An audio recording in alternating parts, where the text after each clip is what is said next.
Hi guys, this is Hirosaki. This story is all about what if Naruto was one of the Jedi. At the start of their trip, Naruto and Jiraiya find themselves pulled into the future by an unknown force. With no way back home, and no idea what's going on, what will they do? Join the Jedi, naturally. But there are other, more sinister forces after them as well. With the Force to wield and a new group of friends, can Naruto change the future of a galaxy threatened by darkness? Welcome aboard! Chapter 30. Ahsoka silently cursed in every language she knew as she clambered out of her escape pod. While they were built to survive just about any landing, they were not designed for comfort. Her montrals were ringing, her back leg was bruised, and her whole body felt lightly tenderized.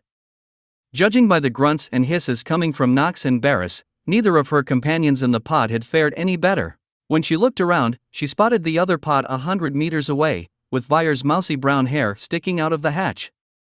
Hu Yang was already out, and as she watched, he helped Vair, Trilla, and Guldos to the ground. She sighed with relief when she saw all of them standing, apparently unhurt. It seemed Naruto's crazy idea had actually worked. The thought of Naruto pulled a growl from deep in her throat. How dare that self-sacrificing, space-brained idiot force me to leave him again, she thought, as she waved the other group over to her. When I see him again, I'm going to bite off his ears. Ahsoka, Barris, Nox, are all of you alright? Are you hurt? Hu Yang's voice broke her from her thoughts. We're fine, Professor, Barris said. A little banged up, but nothing serious. What about Naruto? Vair asked. She looked worried, but Ahsoka couldn't blame her. She was worried about her best friend too, even if she did currently want to maim him. Before she could reassure the younger girl, though, her montrals picked up a faint noise coming from the sky. When she looked up to see what it was, her heart froze in her chest. Ahsoka, what is it?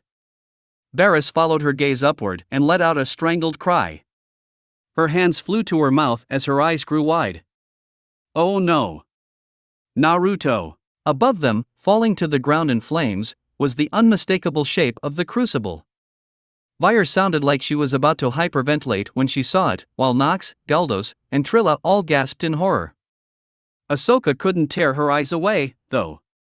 Her gaze stayed fixed on the ship as it plummeted from the heavens, no matter how much she wanted to look away. And maybe he got into one of the other pods? Vair offered. The desperation in her voice, for some possibility that her older brother wasn't on that fiery wreck, was clear for all to hear. No. He's still on board. It surprised Ahsoka to hear the words in her own voice, but they came out without permission from her conscious mind. Even as she said them, though, she knew it was true. She wasn't sure how, but she knew with utter certainty that Naruto was still on the falling ship. As it tore through the air overhead, the noise drowned out Vair's shuddering gasps as she tried not to sob, but her montrals still picked up the vibrations from the poor girl's trembling. Or perhaps that was just her. She could feel her hands shake as she watched the trail of smoke vanish over the horizon, and her knees nearly buckled when the noise of the ship's impact reached them a few seconds later. Take heart, younglings, Hu Yang said, and she whirled on him, ready to scream at the droid, because how dare he try to encourage her? How dare he try to be upbeat when Naruto was dead? His next words stunned her in place, though. Padawan Uzumaki may well be alive. He is quite resilient, after all, and the Crucible is a tough old ship. That crash may have looked bad, but the hull was mostly intact and the maneuvering thrusters were firing. There is a good chance he survived. Just like that, Ahsoka felt her lungs unclench. Hope, which had faded away upon seeing the Crucible streak across the sky like a falling star, slammed back into her heart so hard and so fast she actually stumbled. The sudden turnaround left her dizzy, and it took her a moment to re-engage with her surroundings. Have to get to the crash site, Nox was saying. He could be injured. We have to help him. We're going. Vair's tone was resolute, and she glared at Hu Yang as if daring him to challenge her. The droid looked around, at Vair, fierce and determined, at Trilla and Barris, busily gathering their supplies, at Guldos and Nox, debating how far the crash was, and finally at her. Those yellow photoreceptors, glowing like distant suns, finally snapped her out of her stupor. Nox is right, she said. We have to help him. Naruto taught us to never abandon a comrade. Well said, young lady. Let us go rescue Padawan Uzumaki. I dare say, this has already been the most interesting gathering in centuries. A rescue mission seems a fitting next step. With everyone agreed, they set off immediately. Nox and Galdos figured the crash was between 20 and 30 kilometers away, so the initiates set a cracking pace through the sparse forest. Where the trees were close enough, they used tree jumping to move even faster. Huyang wasn't able to join them in hopping from branch to branch, but between his extra pair of arms and unlimited stamina, he kept pace with them well enough. They hadn't gotten more than 2 or 3 kilometers, though, when another sound from the sky had Ahsoka calling for a halt. With the superior directional hearing her mantrals granted her, she could pinpoint the noise from 3 separate ships flying overhead. When she looked up, it didn't take long for her to spot them. There, she yelled, pointing at the incoming ships. 2 of them were identical, vaguely wedge-shaped, with wide, angular wings. They each looked large enough to carry a sizable group of beings. The third ship was a smaller, single-person starfighter. She didn't recognize the model, but even from this distance, she could feel the malevolence radiating off it like cold fire. I don't know about those other 2, but Aura Singh's definitely in that small one. The bigger 2, those are Mandalorian ships, Huyang said. Even through his vocabulator, the droid's surprise was obvious. Yes, Kamar K-class fighter transports, if I'm not mistaken. How curious. Mandalorians? Why would Mandalorians attack us? Trilla asked. I thought they were peaceful now. Ahsoka nodded. She hadn't always been the most attentive student in galactic history class, but she recalled learning something about Mandalorians not being the threat they once were. Predictably, it was Barris who chimed in with more details. After the end of their civil war, the Duchess Satine Kryze ordered that all Mandalorians lay down their weapons and armor, she said, as if reading from a datapad. Ahsoka didn't know whether to laugh or roll her eyes, but she was definitely grateful for how studious Barris could be. Most of the Mandalorian warriors chose exile instead, and scattered across the galaxy.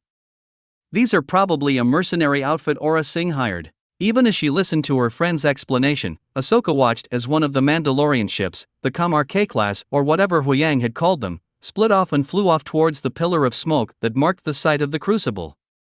The other 2 looped around and descended over where their escape pods were. From the belly of the other Mandalorian ship spilled a group of figures, Mandalorian warriors, she assumed. From the way they were flying, they at least had Mandalorian jetpacks. Guys, she pointed to the flying figures. I think we have a problem. Huyang followed her finger and bristled in alarm. Oh dear. Younglings, we have to get out of here. I counted 18 Mandalorian commandos, and they're looking for us. You want us to flee? Galdos asked, his voice low and his quills twitching. We are not cowards, nor are we easy prey. I'm with him, Ahsoka said, because she was a Jedi initiate and a Togruta huntress. She would never be prey. I'm done running. Let's show these guys who they're messing dash. The only thing you lot will show them is what color your organs are. The harsh tone was so surprising that Ahsoka actually took a step back. She hadn't expected that the stuffy architect droid had such vitriol in him. If he had been organic, she suspected he might have had tears in his eyes from the strength of his feelings. I have seen Mandalorians in action before, long ago, and I have seen what happens to unarmed younglings who try to fight them. I will not see that again. You are very brave, all of you, but this is not a discussion. We cannot fight them. Ahsoka, he's right, Vair said. But Vair dash. We need to get to Naruto. That's the most important thing right now. So, let's move. For the second time in less than a minute, Ahsoka found herself shocked at the unexpected fierceness of one of her companions. The sharp words, especially because they came from the normally kind, soft-spoken Vair, cut through her anger and hunting instincts, and forced her to recall her training. She's right. I almost let my aggression get the better of me. Ahsoka glanced away, her leku prickling in shame. Vair didn't wait for a response before she turned and set off through the forest towards the crucible. Ahsoka sprinted off after her, with the rest of the group close behind. While they had kept a swift pace earlier, now they were practically flying. The wind made her eyes water, and thin branches whipped against her skin, raising welts, but she ignored them. Now that she wasn't letting her ego do the thinking for her, Ahsoka recognized what Huyang and Vair had realized right away. Against 15 Mandalorian warriors, their only chance was to flee as fast as they could. If Aurra Sing had hired them, they were no doubt ready, willing, and eager to kill any Jedi they could find. Unfortunately, as fast as they weren't faster than Mandalorian jetpacks. Second by second, Ahsoka could hear the roar of the boosters getting louder. She wasn't sure how the commandos knew where they were, but it hardly mattered. They clearly knew somehow, and they were closing in fast. With their force-enhanced speed and agility, they were able to stay ahead of the incoming Mandalorians for a few minutes, but eventually, the inevitable caught up to them. A rocket shot over Ahsoka's head and slammed into a tree, toppling it and cutting off their path. Before they could pick another route, the Mandalorians landed, surrounding them. One of them, wearing blue and gray armor with a spiky, three-pronged yellow symbol on the chest and multiple antennas and viewplates coming off his helmet, stepped forward. He had a short half-cape, and Ahsoka guessed he was the leader. "Nice try, little Jedis, but it's over. You can't escape. Surrender now, and this will all be over soon." She bared her teeth and growled, the predatory sound coming to her instinctually. Through her montrals, she could sense her friends tensing, getting ready for a fight. The tension in the air steadily tightened, like a cable wound too tightly, until she could practically hear it humming all around her. The Mandalorians chuckled and fingered their various weapons. It seemed they were just as willing to fight as she and her friends were. Finally, the cable snapped. Naruto grappled with consciousness like a bar of soap in a bath. His head hurt. Why did his head hurt? There was cold metal pressed against his face, and something sharp dug into his side. That wasn't right, was it? Memories flitted at the edge of his mind, but he couldn't hold on to them. There had been a ship. And a mission. He had definitely been on a mission. He remembered shooting? Had someone been shooting at him? People shot at him so often, it was hard to recall. Like flipping his switch, his brain finally rebooted, and the memories flooded back to him. The gathering. The crucible. Aurra Sing attacking them for some reason. Him crash-landing the ship. Everything. Karking Sith spit. When he opened his eyes, he found himself staring at a shattered console. Broken bits of control panels and hanging wires littered the cockpit, and a haze of smoke hung heavy in the air. Something was on fire. Probably a lot of somethings. Can't stay here, he thought, forcing his brain to work. First, self-assess. This probably won't be pretty. He wasn't disappointed. The sharp pain in his side turned out to be a shard of transparasteel, probably from the shattered viewport. He didn't think it had hit anything vital, but he couldn't leave it in. It would just do more damage if he moved with it still in his side, and he needed to move. The others needed him.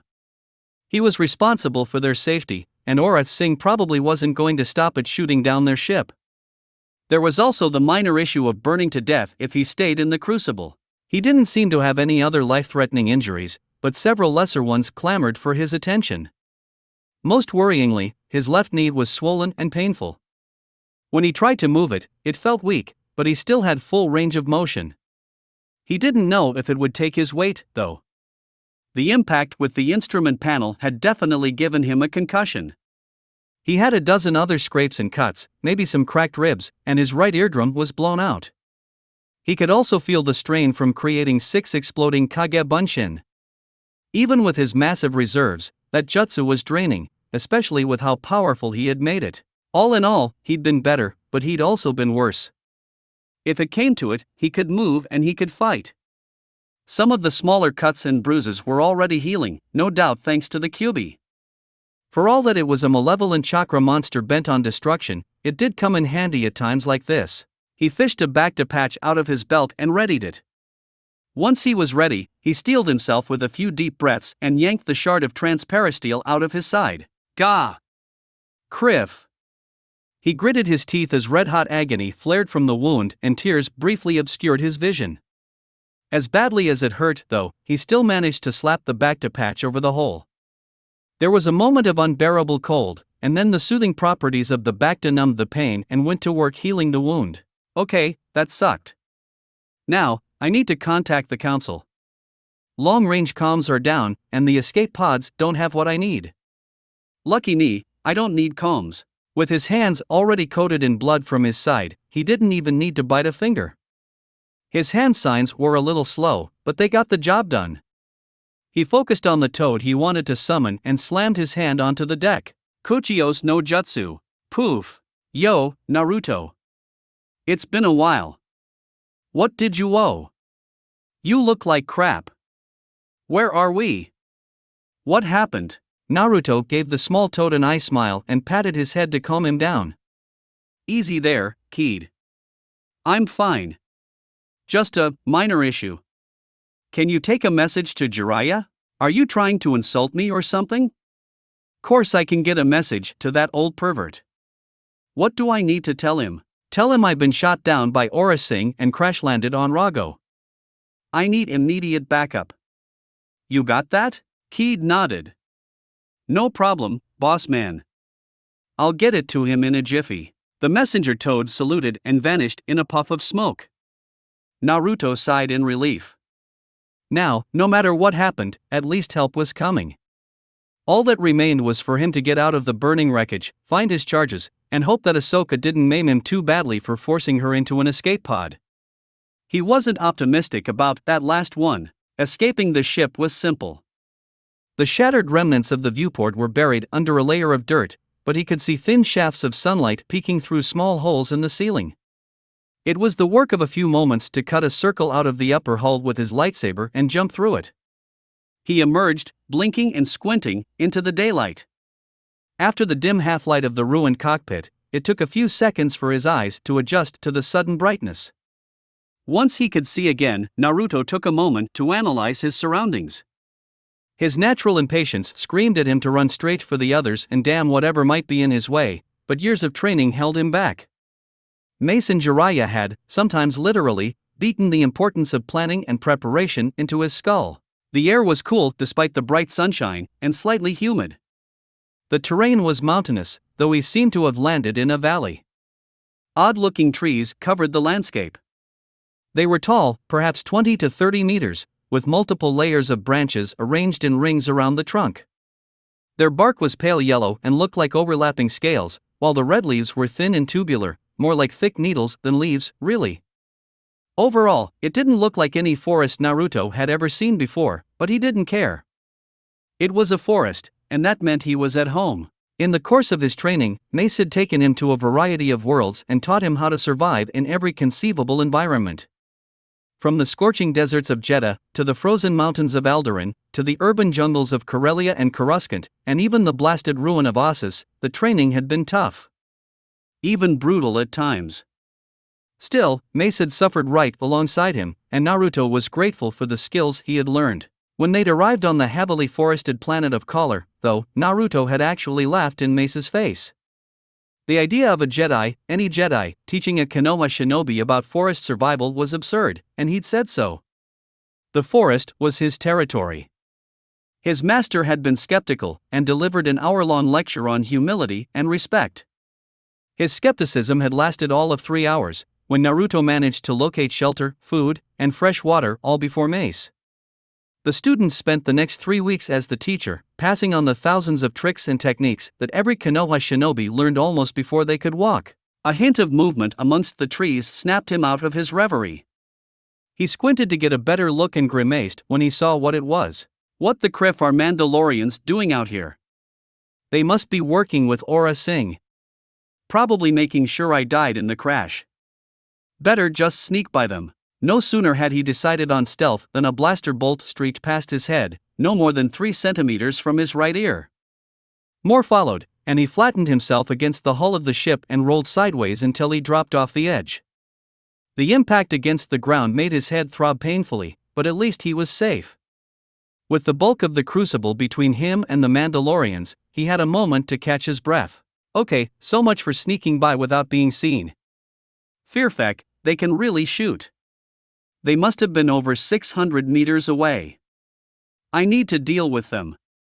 I can't lead them to the others. Suppressing the pain in his knee and head with a quick Jedi cantrip, he dashed towards the tree line and took up a perch in the branches of one of the taller trees.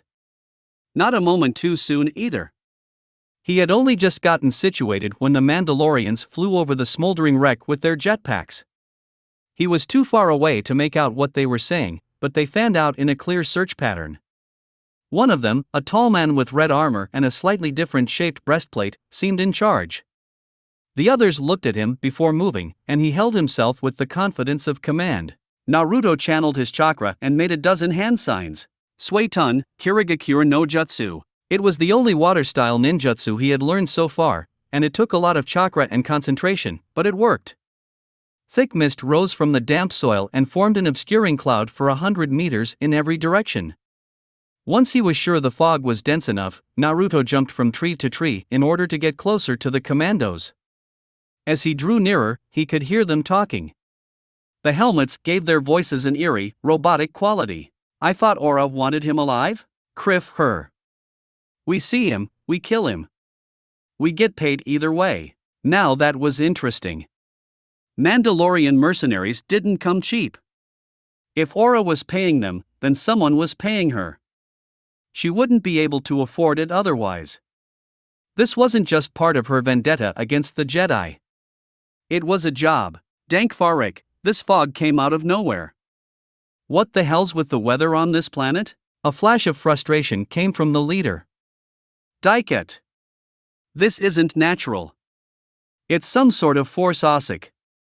Come out here, Jedi Hutyun. I'm fine where I'm at. Naruto threw his voice so they couldn't pinpoint his location. The Mandalorians acted immediately to cover every angle with their weapons. Just so you know, I've contacted the Jedi High Council. The order will be here soon. Liar. We destroyed your comms. No one knows you're here. I'm a Jedi. I don't need a comms relay to ask for help. The Force is stronger than you can imagine. For the first time, a flicker of uncertainty passed through the Mandalorians, undercutting their confidence. Naruto pressed on that, hoping to end this without a fight. I have no quarrel with you. Leave now, while you still can. There's no honor in hunting children. Apparently, that had been the wrong thing to say. Anger surged through the commandos, and he could actually hear their hands tighten on their weapons. Don't lecture us on honor, the red-armored one yelled. The Jedi have no honor. We follow the true way. The Force blared a warning, and Naruto only just managed to move before the branch he had been on exploded from blaster fire. A storm of tightly clustered bolts followed him as he leaped from branch to branch, sending up clouds of splinters every time one hit a tree. Somehow, they were tracking his movements, even though the mist. They must have thermal imaging in their helmets, he thought. I've got to get in close. He created a few Kagebunshin as a diversion, and rebounded off a tree trunk, straight for the group of Mandalorians. A few shots came uncomfortably close as he barreled towards them, but he was moving too fast to hit. As he flew through the air, he rushed through 15 hand signs as fast as he could.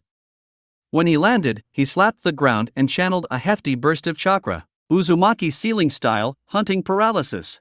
Dozens of tendrils of glowing blue kanji snaked out from under his palm and spread across the ground. Most of the nearby commandos activated their jetpacks, wary of the strange technique, and escaped, but two weren't so lucky. Before they could get off the ground, the glowing kanji touched their boots and raced up their bodies, spiraling around their torsos and limbs. The symbols flowed brighter for a moment, and then the two Mandalorians toppled stiffly, their bodies locked in position. It was a seal Naruto had created himself, and it was one of the few he could use without preparing it beforehand. He designed it for dealing with small to medium-sized groups of enemies, to quickly incapacitate them without killing. Jiraiya had praised his ingenuity in turning a simple restraint seal into a viable, non-lethal, crowd control weapon. He didn't have time to admire his work, however. The two paralyzed warriors hadn't even hit the ground before he had to jump away from yet more incoming fire. From the corner of his eye, he saw one of his Kagebunshin drive a Rasengan into the armored chest of another of his attackers. The armor held, but the Mandalorian screamed and went tumbling backwards, unconscious. Naruto emulated his clone and smashed a Rasengan of his own into a commando's side, right between two armor plates. The glowing orb wasn't powerful enough to kill her, but it certainly blasted her off her feet and took her right out of the fight. He would kill if he had to, but that didn't mean he had to take the life of every opponent he faced. Unfortunately, at that point, the Mandalorians killed his last Kage Bunshin, leaving him as their only target. In an instant, he tapped back into the Force. With so many skilled opponents, he needed the advantage of precognition more than the versatility of chakra. His training in Sorisa paid dividends now, as he deflected dozens of blaster bolts. He even sent some right back into the commandos, though their impenetrable armor saved their lives. Defense alone never won a fight, though, and remaining still was a death sentence. He needed to cut down their numbers, or they would overwhelm him. With a grim sigh, Naruto went on the offensive. Ahsoka was the first one to move. The moment the leader had stepped forward, she had pulled the Force into her body, filling her coils with the now familiar buzz of chakra. While she couldn't yet compete with Naruto's skill in ninjutsu, let alone his raw power, she had still come a long way in the years since their terrifying misadventure in the Undercity. Devastating attacks were beyond her reach, but she could certainly pull off a distraction. As fast as she could, she flipped through 3 hand signs. Bunshin no Jutsu. A swarm of identical copies of herself flickered into being around them. They may have been completely insubstantial, but they looked solid, and there were dozens of them. For a moment, everyone in the clearing, Mandalorians and Jedi alike, froze in shock at the unexpected appearance of 50 orange-skinned Togruta girls. Ahsoka took that moment to reconnect to the Force and then broke the sudden silence with her loudest yell. Scatter! Just like that, the spell broke. Everyone moved at once. The Bunshin swarmed every which way. As they did, the initiates and Huyan used the illusory crowd to escape and find cover, while the Mandalorians started shooting at everything that moved. The clones offered no resistance to either blaster bolts, blades, or armored fists. Under the withering and highly skilled onslaught of the Mandalorian mercenaries, their numbers rapidly dwindled. Harchak! The lead commando yelled as a clone vanished beneath his fist. It's some kind of Jedi trick. Find them! While Ahsoka's distraction had allowed her and the other initiates to slip away for the moment, Huyan wasn't so lucky. He hadn't been quite fast enough to avoid detection, and one of the Mandalorians caught sight of him. It's the droid. Blast it! She let loose with her wrist blaster, and the bolts tore through Huyan's torso. 2 others targeted him with their rifles, and in a scant few seconds, the ancient droid fell to the ground, gently smoking holes burned through his torso and head. Ahsoka gasped at how quickly their venerable guardian had fallen and took a silent moment to mourn his destruction. He may have been overly proper and stuffy, but he had also been unceasingly kind and supportive during the short time she had known him. Monsters! Vyer's scream was so raw and visceral Ahsoka nearly didn't recognize her voice. She dropped from the trees directly onto the head of the Mandalorian woman who had first shot Huyang. In the brief moment Ahsoka saw her face, it was twisted in grief and furious determination. As she fell, she let loose a terrifying, high-pitched battle cry.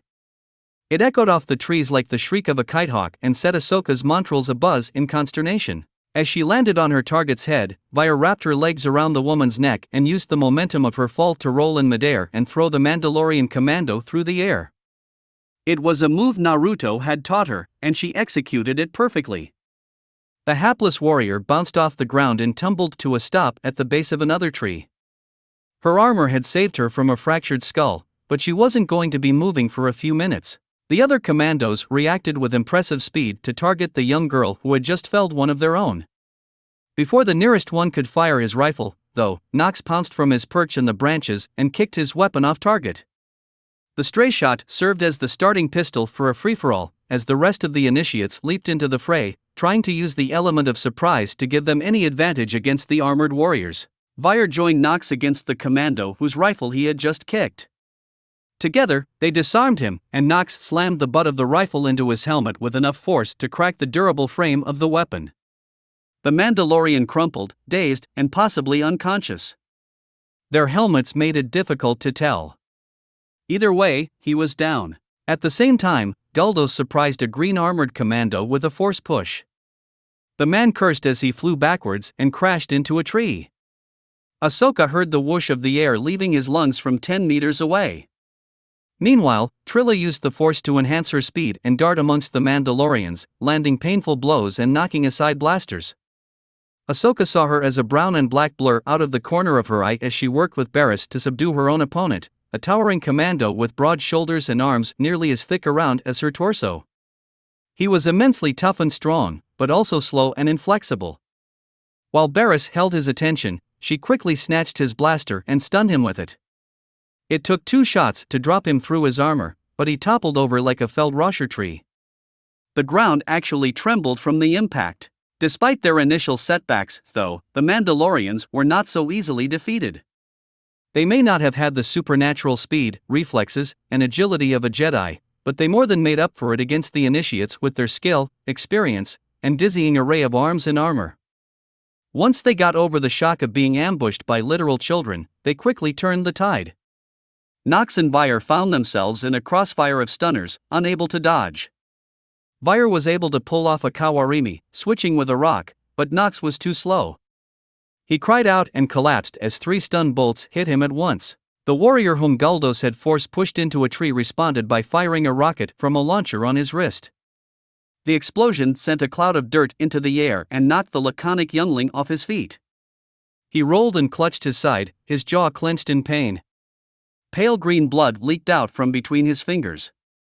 The acrid smell filled Ahsoka's nose, making her gag. Trilla's speed served her well for a few seconds, as she dodged blaster fire with ease, until one of the Mandalorians got creative. He unleashed a 20-meter-long torrent of fire from his vambrace. The raging inferno forced her to skid to a halt, leaving her vulnerable. Before she could recover her balance, a dart, launched by the same commando with the flamethrower, slammed into her neck. She ran a half-dozen steps before whatever drug was in it kicked in, and she started to stagger and weave like a drunk. Her arms waved sluggishly, and she crumpled to the ground, either unconscious or dead.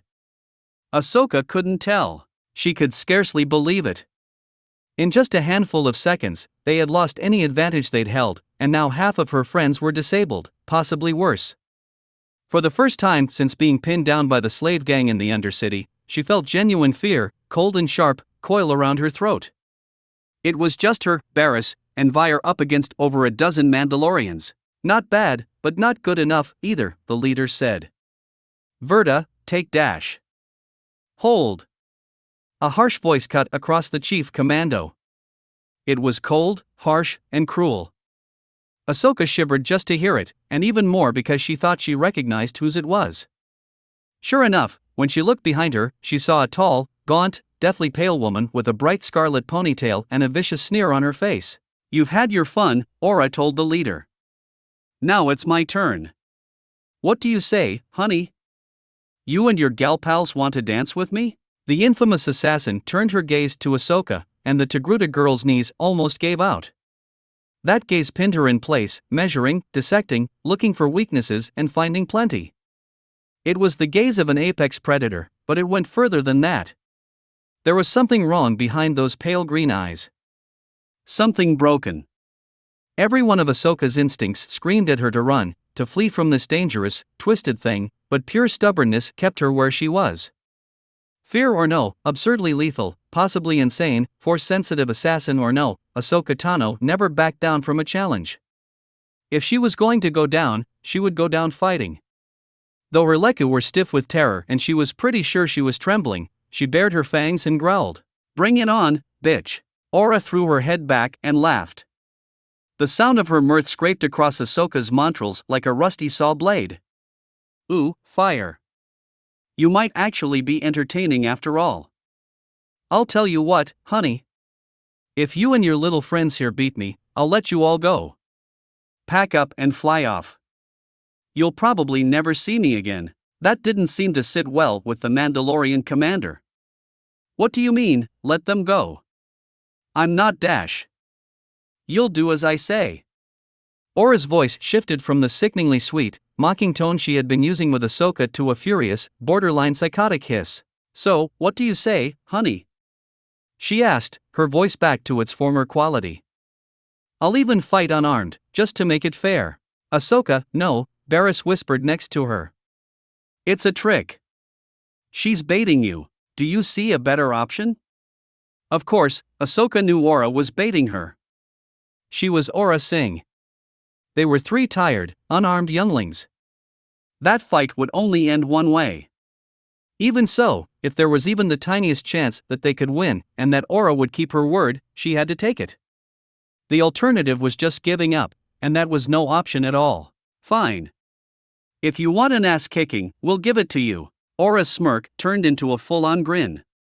It might have looked friendly, but there were a few too many teeth. As she smiled, her presence filled the clearing and set Ahsoka's knees shaking once again. Barriss inhaled sharply and grit her teeth, while Vyre went white as flimsy. To Ahsoka, every being sounded unique in the Force. Most were a dim, distant hum, too weak in the Force to make more of an impression. Vyre was a collection of tinkling wind chimes. Barriss sounded like a string instrument of some sort. Master Yoda gave off a deep, pulsing thrum, like a mighty engine. Anakin sounded like a bonfire, crackling and roaring with passion. Naruto was a symphony, complex, chaotic layers weaving into a beautiful song. Sometimes it ran slow and relaxing, other times she could have danced to its beat. No matter what, though, she never tired of listening to it. There was no beauty in Aura's Force presence. It screeched and wailed and howled like a tortured animal. Pain and rage filled every discordant note, and its chorus spoke of blood, death, and hate. Ahsoka's whole being recoiled from the ugly cacophony. Her montrals felt like they were being sandblasted, and bile coated her tongue. She swallowed, her throat dry and scratchy all of a sudden, and tensed up. On my signal, high, middle, low, she said. Barriss and Vyre nodded. Ready, go. With the sort of well-oiled unity that only comes from years of living and training together, the three remaining initiates sprang into action. Barriss rebounded off a tree and aimed a flying kick at Aura's head. Ahsoka rushed straight in, intent on delivering a set of crippling blows to her vital organs. Vyre darted around to one side and crouched, ready to sweep the assassin's legs out from under her. It was a tried and tested tactic, one taught to younglings at the temple for millennia. The idea was to distract the target and overwhelm them with multiple attacks from multiple angles, ensuring at least one attack connected. Ahsoka had even used it successfully against Naruto more than once. She was confident that at least one of them could land a blow. Reality, as so often happens, was somewhat different from expectations. Aura moved like liquid lightning. In one fluid motion, she pivoted away from Vyre, grabbed Barriss's leg, and kicked Ahsoka in the chest. All the breath left her lungs in an explosive burst. Spots swam in her vision. Rocks and tree roots tore up her back as she skidded across the ground. It was the hardest she had ever been hit in her life, and it took a few seconds for her body to remember how to breathe.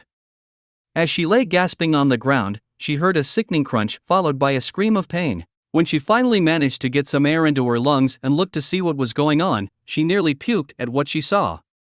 Barriss lay on the ground, curled up and crying in pain. Her leg was bent at several unnatural angles, clearly broken in multiple places. A shard of bone protruded from her upper thigh like a jagged thorn. Aura held Vyre up by her neck, a sadistic smile on her face. The small girl kicked and scratched at her, but it was futile. After a few seconds, her struggle slowed and grew feeble. Soon enough, her head lolled to one side and her limbs dropped down limp. Aura cackled and tossed her to one side, her unconscious body ragdolling across the ground. Ahsoka flinched when that broken gaze focused on her once more. Bua, there's the fear, Aura sighed. She inhaled deeply and tilted her back in bliss that looked almost sexual. Delicious. You know, I really hoped for more out of you, honey. Ah well. I guess I'll just have to kill your friends after all. Ahsoka snarled and scrambled to her feet. You won't touch them. You hear me? You won't touch them. Her face screwed up in concentration as she channeled as much chakra as she could. Despite months of practice, she had only used this jutsu successfully twice before. It wasn't the best track record, but desperation would have to make do in place of practice.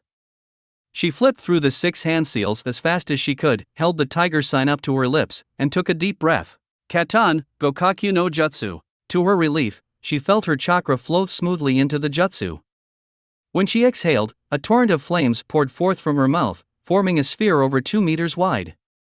It raced towards Aura, scorching the grass beneath it as it flew. The mad assassin's eyes widened at the sight of the veritable inferno roaring her way. Ahsoka let out a wild cry of victory as she watched the fireball slam into the ground where Aura was standing. The impact sent flames rushing high into the air and carved a crater into the dirt.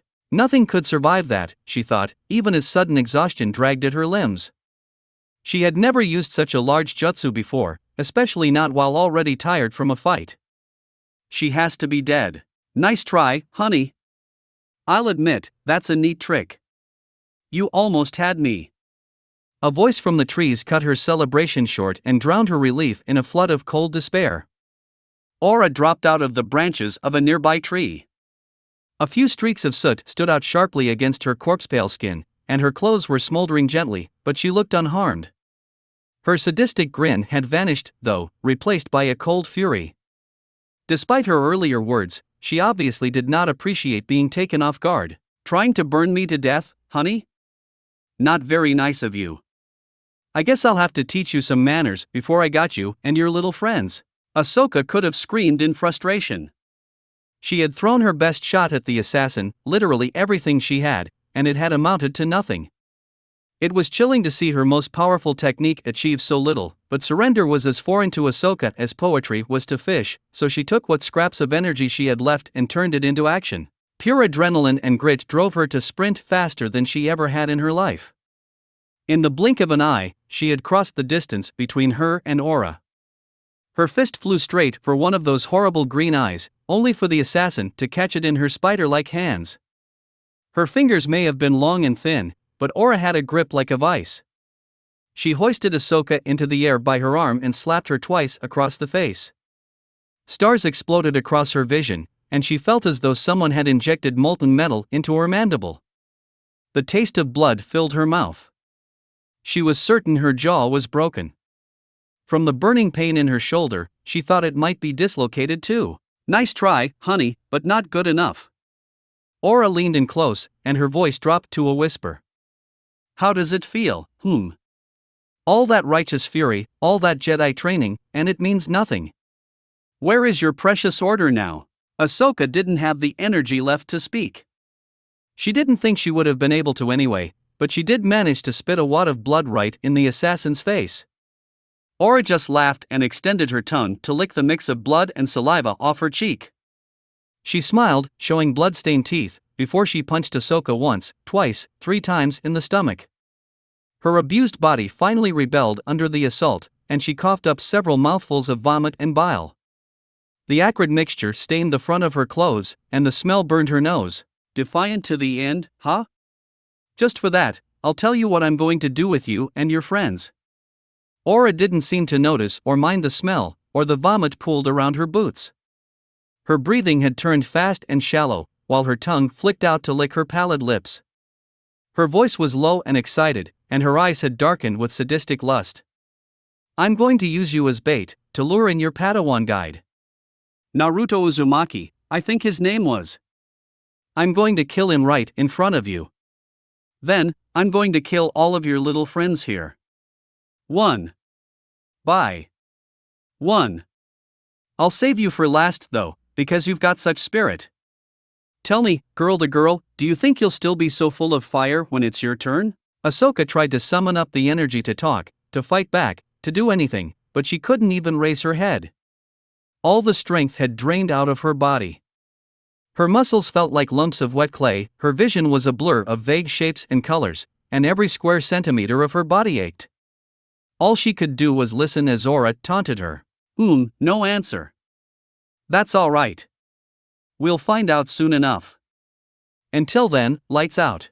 Ahsoka didn't see the blaster, or the stun bolt. All she saw was a flash of blue, and then her whole body seized and her mind tumbled into darkness. The forest was Naruto's greatest advantage. In any other environment, the skilled commandos would have quickly gained an edge on him, but not here. A Konoha shinobi in the trees was a damnably dangerous thing, a lesson the Mandalorians were learning to their detriment.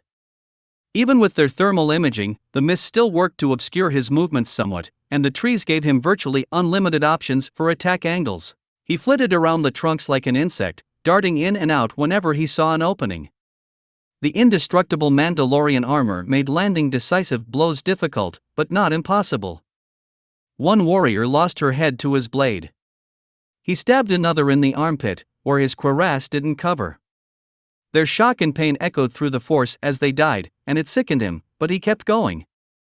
He had a duty to the others, and duty came above all else.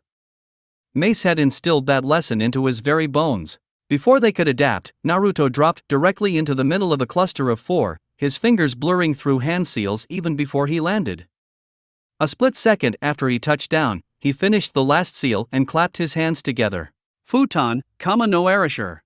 With a sound like 10 kilometers of ripping fabric, a violent storm of nearly invisible wind sprang into life around Naruto's clasped palms and exploded outwards in all directions. The force of the wind tossed the nearby Mandos aside like rag dolls, but the technique didn't stop there. Blood spurted everywhere as deep gashes appeared in the gaps between the warrior's armor. The invisible blades cut deep, laying flesh open to the bone and even severing a few fingers. One of the Mandalorians died in seconds from a severed femoral artery, the blood fontaining out of his body in scarlet waves.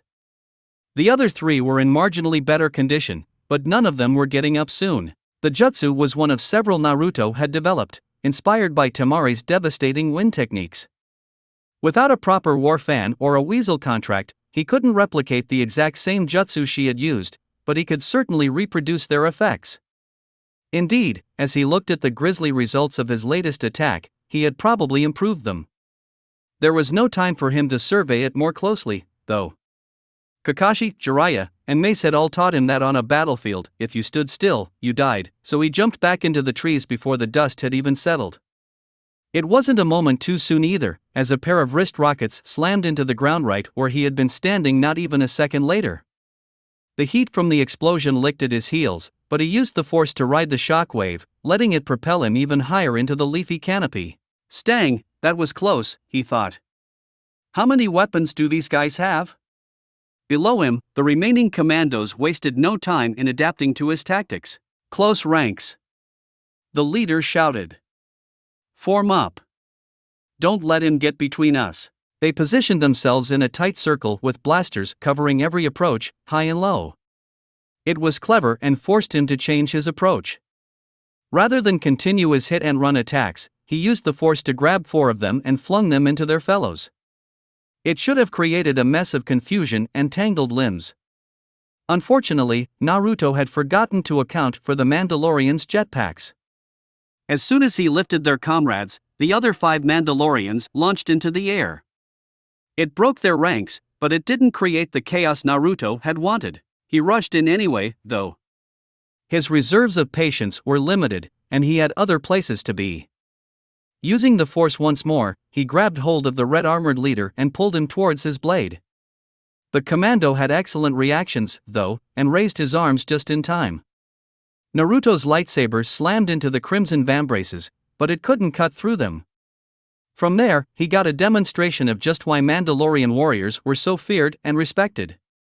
Faster than many Jedi he had seen, the man pushed the saber away, backhanded him in the temple, and tried to stab him with a vibroknife he had produced from somewhere. Naruto only got his lightsaber up in the nick of time and cut the knife in half with a clumsy swipe. The leader flew backwards with his jetpack to avoid being decapitated and opened fire with a pair of blaster pistols. Naruto had never seen anyone shoot with such a deadly combination of speed and accuracy. Between his previous concussion and the lump even now rising on his head from the hit he had just taken, just staying alive suddenly became a challenge. He was so busy deflecting fire that he almost missed the warning from the force off to his left.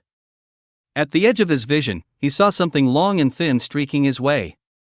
Acting purely on guidance from the force, he flipped sideways over what turned out to be a fiber cord, one that would have entangled him had he not moved.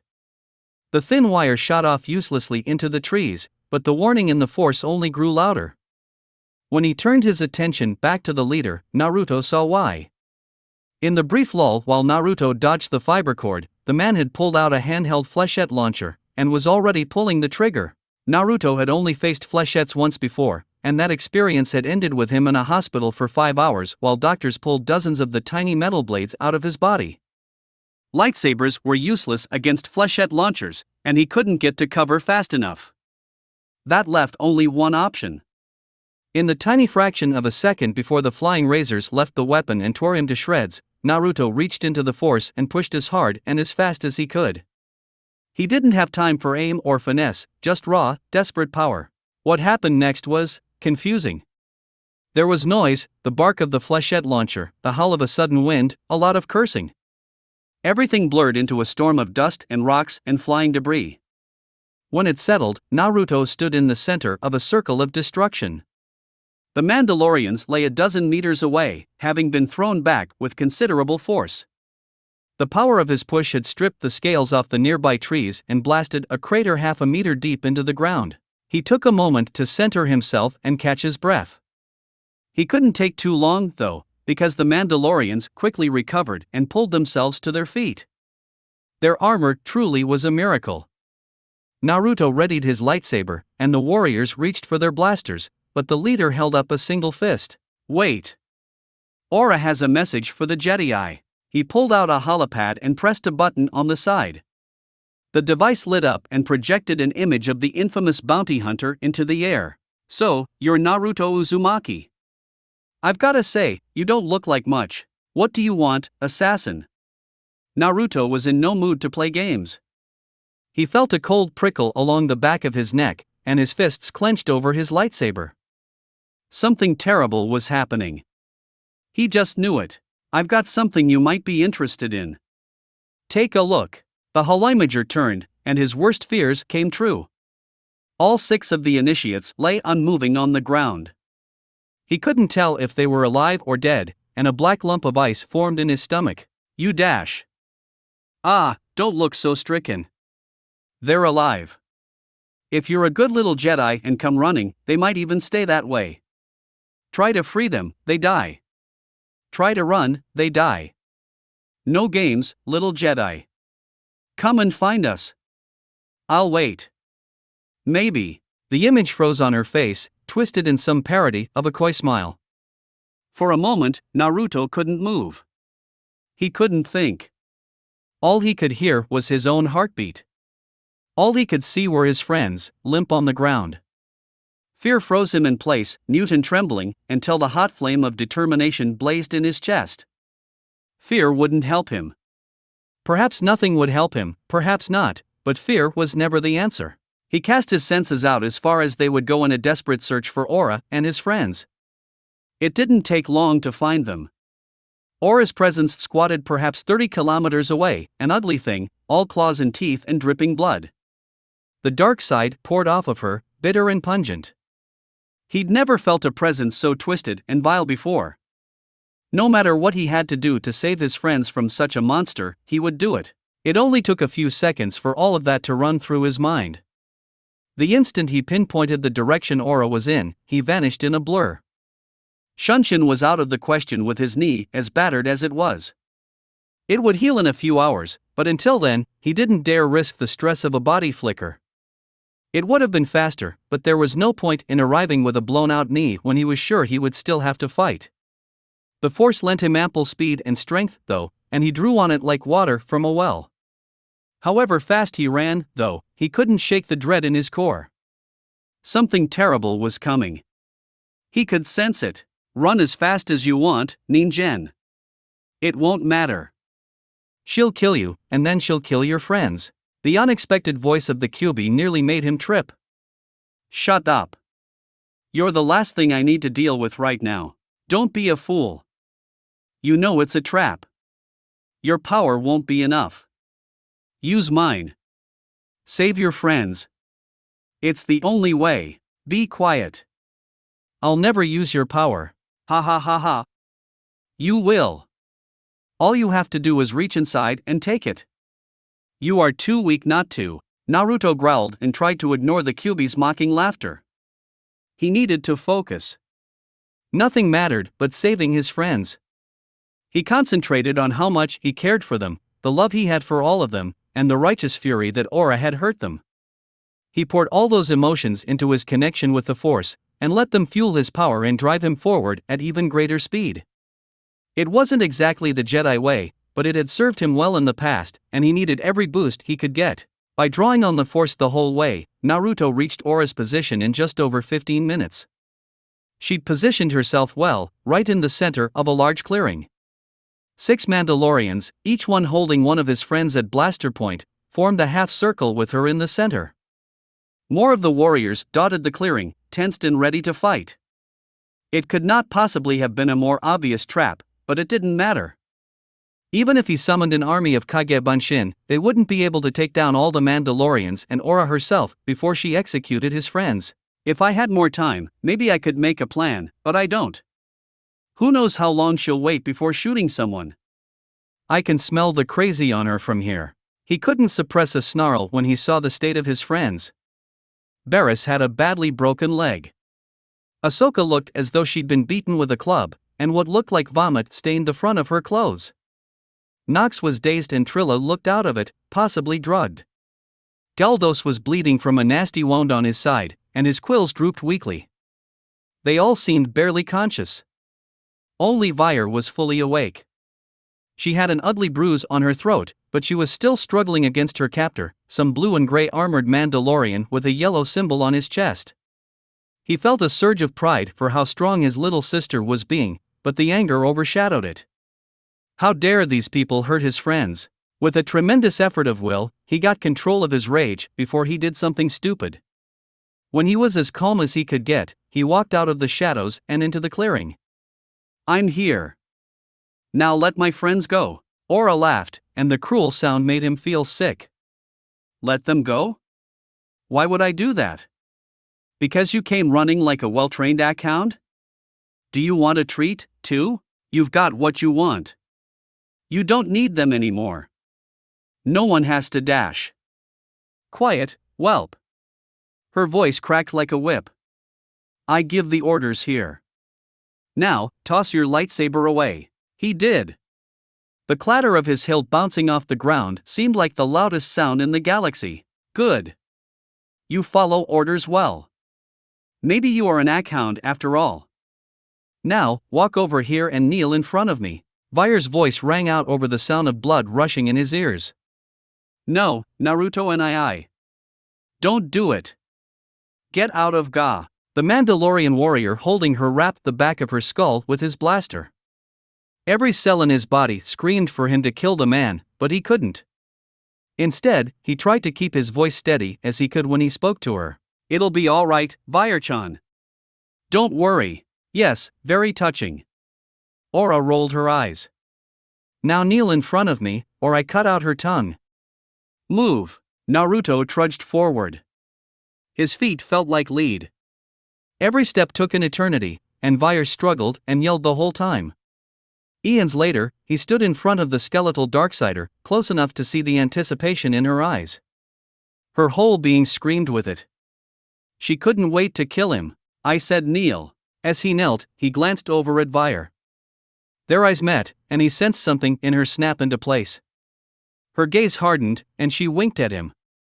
He opened his mouth to warn her, to tell her to stay still, but it was too late. She bit down on the gloved hand holding her in place.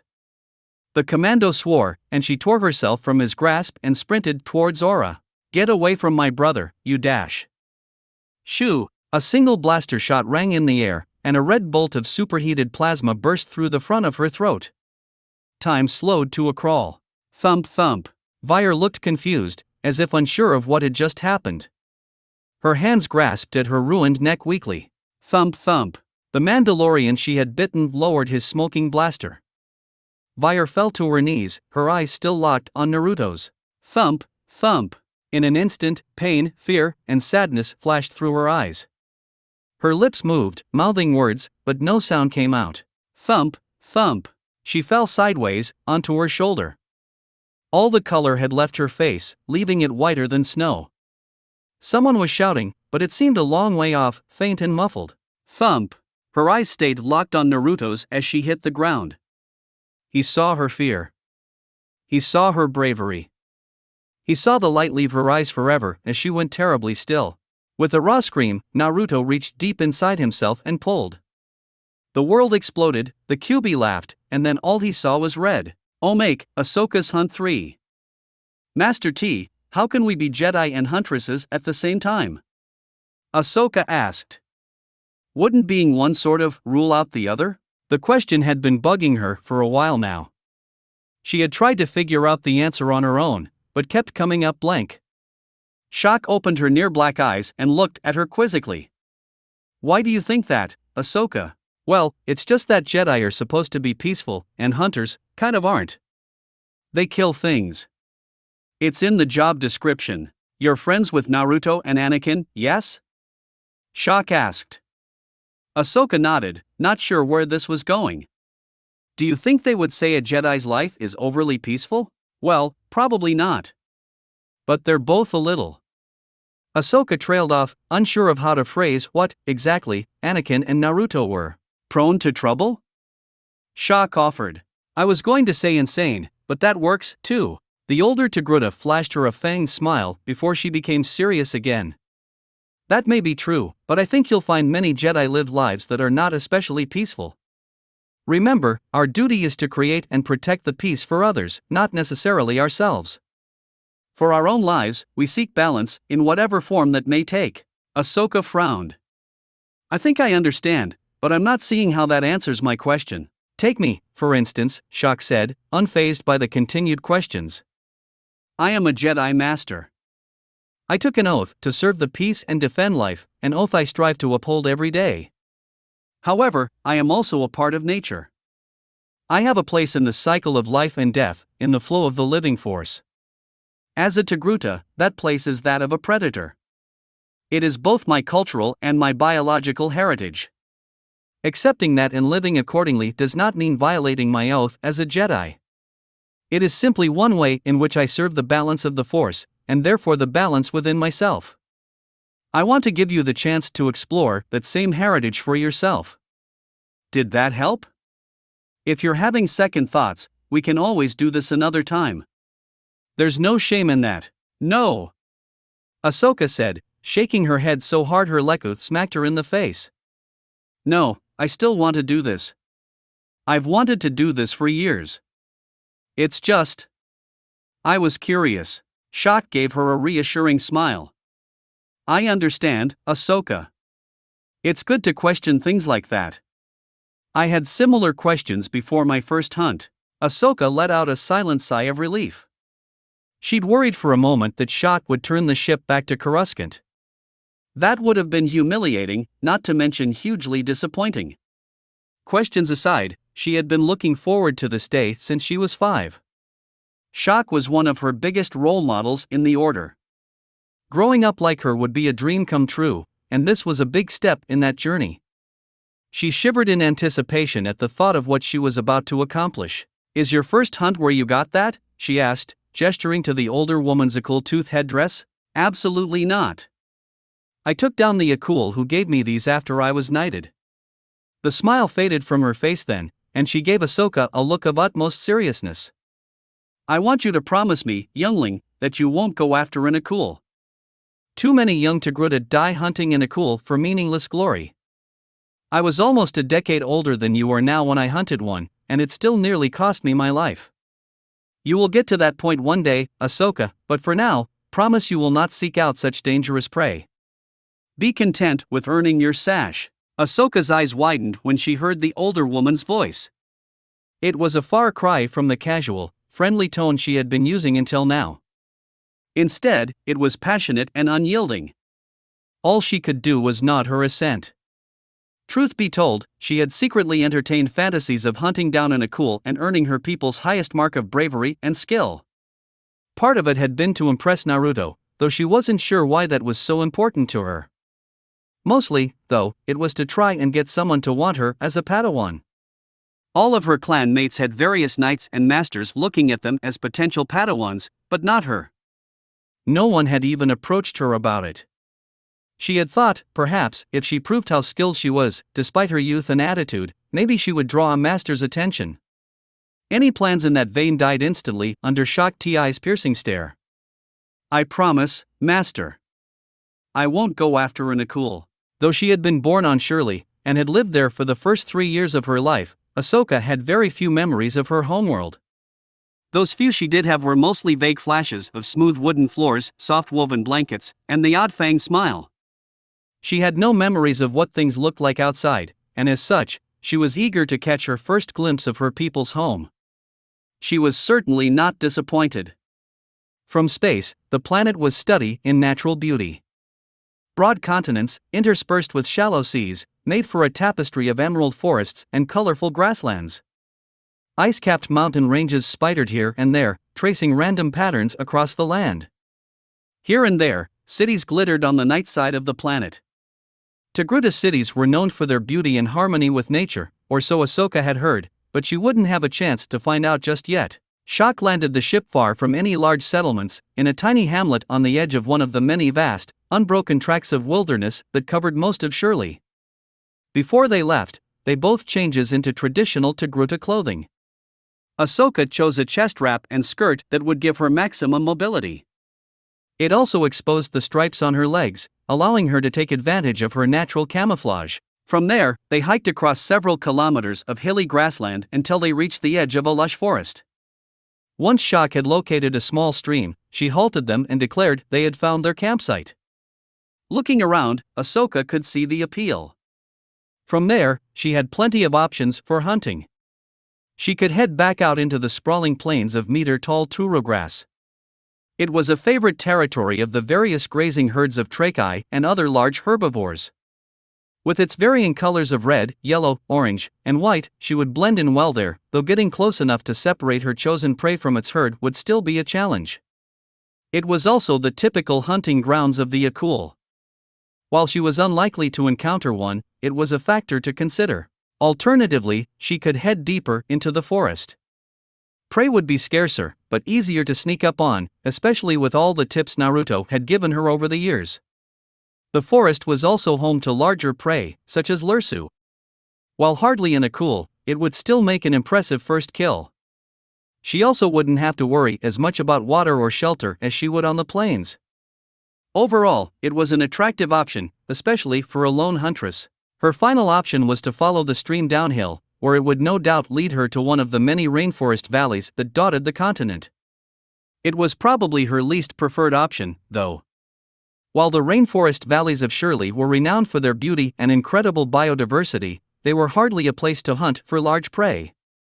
While there were no strict guidelines on what she had to hunt to earn her sash, she doubted bringing back a tula bird or some jungle snake would suffice. They were also incredibly dense and, unsurprisingly, rainy. Ahsoka did not relish the idea of hunting in the rain. She generally hated being wet unless she was actually swimming. There was also the matter of bringing her kill back to camp. Dragging a dead animal uphill out of a densely forested valley sounded like a whole lot of nothing she wanted to do. Before she could make her final decision, though, Shock spoke up from behind her. "It's time, Ahsoka. Choose your weapons." "Spears," she said, without hesitation. Shock nodded and gestured for her to proceed. Ahsoka fingered the knife strapped to her thigh, walked off into the woods, and got to work. First, she found 3 dead saplings of the right height and thickness, and cut them down. Using the knife Naruto had given her, she trimmed off all the branches and whittled them into proper spear hafts. From there, she went to the creek and found a couple of rocks that looked good. She spent the next few hours carefully crafting 3 stone spearheads. The sun was nearly finished setting by the time she was done, but the work paid off. After a few more minutes of work with some cord, she had 3 lightweight, razor-sharp throwing spears. They were primitive compared to even the most rudimentary slug thrower, but they would get the job done. More importantly, she had made them entirely on her own, as tradition demanded. When she had finally finished, she presented her work to Shock for inspection. The older woman looked over the spears, inspecting them for flaws. Apparently, she found none worth noting, because she handed them back to Ahsoka with an approving nod. "You did good work, Ahsoka. These will serve you well. Your hunt begins at first light tomorrow morning. You will have 3 days to track your prey, kill it, and return with it to camp." "Do you have a plan?" "Yes, Master," she said. She planned to keep to the forest, where she was most comfortable. Prey on the plains may have been more plentiful, but that meant little if she couldn't get near it, or if she ran afoul of an Akul. "Good. Before you go to sleep, I have one last piece of advice for you. This hunt will test you. Remember to rely on your skills, your strength, and, above all else, your mind. You'll find cunning often serves you where strength alone cannot. Now go to sleep. You'll need your rest for tomorrow. Ahsoka nodded and laid on her bedroll, but she doubted she would be able to sleep. Nervous energy coursed through her like 1,000 static sparks. Thoughts of what the morning would bring bounced around her skull. Nevertheless, the starry sky and ambient noise of the forest proved more soothing than she had expected. Within 10 minutes, her eyes were drooping, and within another 5 she was fast asleep. Chapter 31. Even after she woke up from the stun bolt, Ahsoka couldn't focus on her surroundings. Her montrals gave her a fuzzy impression of someone behind her and more on either side. Something cold and hard jabbed into the back of her aching head, adding another bruise to her already battered rear leg. The throbbing sting joined a chorus of other aches and pains, a veritable symphony of agony that pressed down on her mind and scattered her thoughts. Even when she finally opened her eyes, her vision was a blurred mess. The light stabbed directly into her brain, and her eyelids slammed shut of their own accord. Just that brief effort proved too much for her, and she felt her mind slip back towards soothing unconsciousness. She drifted afloat on a sea of hazy discomfort for some indeterminate amount of time. Each time her mind bobbed back up to the surface, she felt a little more clarity return. There were people around her. She sensed Barriss and her other clanmates. That was comforting, at least. They were all still alive. Unfortunately, she could also sense the discordant screech of Aurra Singh's force presence. Unbidden, the memory of the crazed assassin's last words before she'd stunned Ahsoka rose in her mind. A shiver crawled up her spine and despair curdled in her gut before exhaustion and pain once more rose and pulled her down into the dark. Eventually, though, she felt another presence draw near. Even through the fog that still smothered her mind, she recognized the whirling, chaotic orchestra that was Naruto in the Force. His presence warmed her as it had ever since their time in the Undercity, when he'd saved her life and truly connected with the Force for the first time. Ever since that day, his Force signature had meant friendship, safety, and strength. Now, though, it sent a spike of terror through her at the thought of Aurra fulfilling her twisted promise. Ahsoka forced herself to focus through the pain and the lingering effects of the stun bolt, to see what was happening around her. Her vision was slow to clear, but eventually she could make out Naruto, standing a dozen or so meters away. He was saying something, but she couldn't make all of it out. Her montrals felt like they were filled with water, and everything kept fading in and out. One moment, Naruto was halfway across the clearing. The next, he was walking towards Aurra Singh, his lightsaber missing. She could hear someone yelling, screaming, but the words wouldn't fit together in her head. She thought it might be Vair, but she couldn't be sure. Just staying conscious was still a challenge. While her physical senses may have been malfunctioning, she could still feel the Force. There was a strong sense of warning building up around them. She didn't know what, exactly, but something terrible was about to happen. Ahsoka wanted to do something, needed to do something, but she couldn't. No matter how much she tried to coax and cajole her limbs into moving, her body simply refused to function yet. With every passing moment, she could feel the twin anchors of pain and exhaustion trying to drag her back into the dark. Shoo! The sound of a blaster bolt acted like a shot of adrenaline straight to her brain. The Force screamed in a way she had never felt before. Without conscious direction, her eyelids snapped back open. What she saw seared itself into her mind forever, in all of its surreal horror. Naruto knelt in front of Aurra Singh. The vicious assassin held a vibroknife, and had a beatific look on her pale face. All that faded to insignificance, however, compared to what was closest to her. Vair, sweet, brave, wonderful Vair, stood in front of her with a blaster hole burned through her neck. Ahsoka could actually see daylight shine through the place where her throat should have been. Oga! Helpless pain and shock tore from her lips in a howl of grief as she watched her friend topple to the ground. She felt the horrible moment when life left her, when Vair stopped being Vair and became just flesh, going cold. A terrible silence fell over the clearing, and the air itself seemed too shocked to move. Aorarf! Naruto's animalistic scream split the silence, wind howled through the clearing, and suddenly Ahsoka couldn't breathe. Her lungs seized up and her brain froze because something was going to kill her and she was going to die. Bloodlust and hatred, stronger than anything she had ever felt before, squeezed her head like a vice. Sweat beaded on her brow. Every sensation came into hyperacute focus as ancient, primal survival instincts forced her body into overdrive.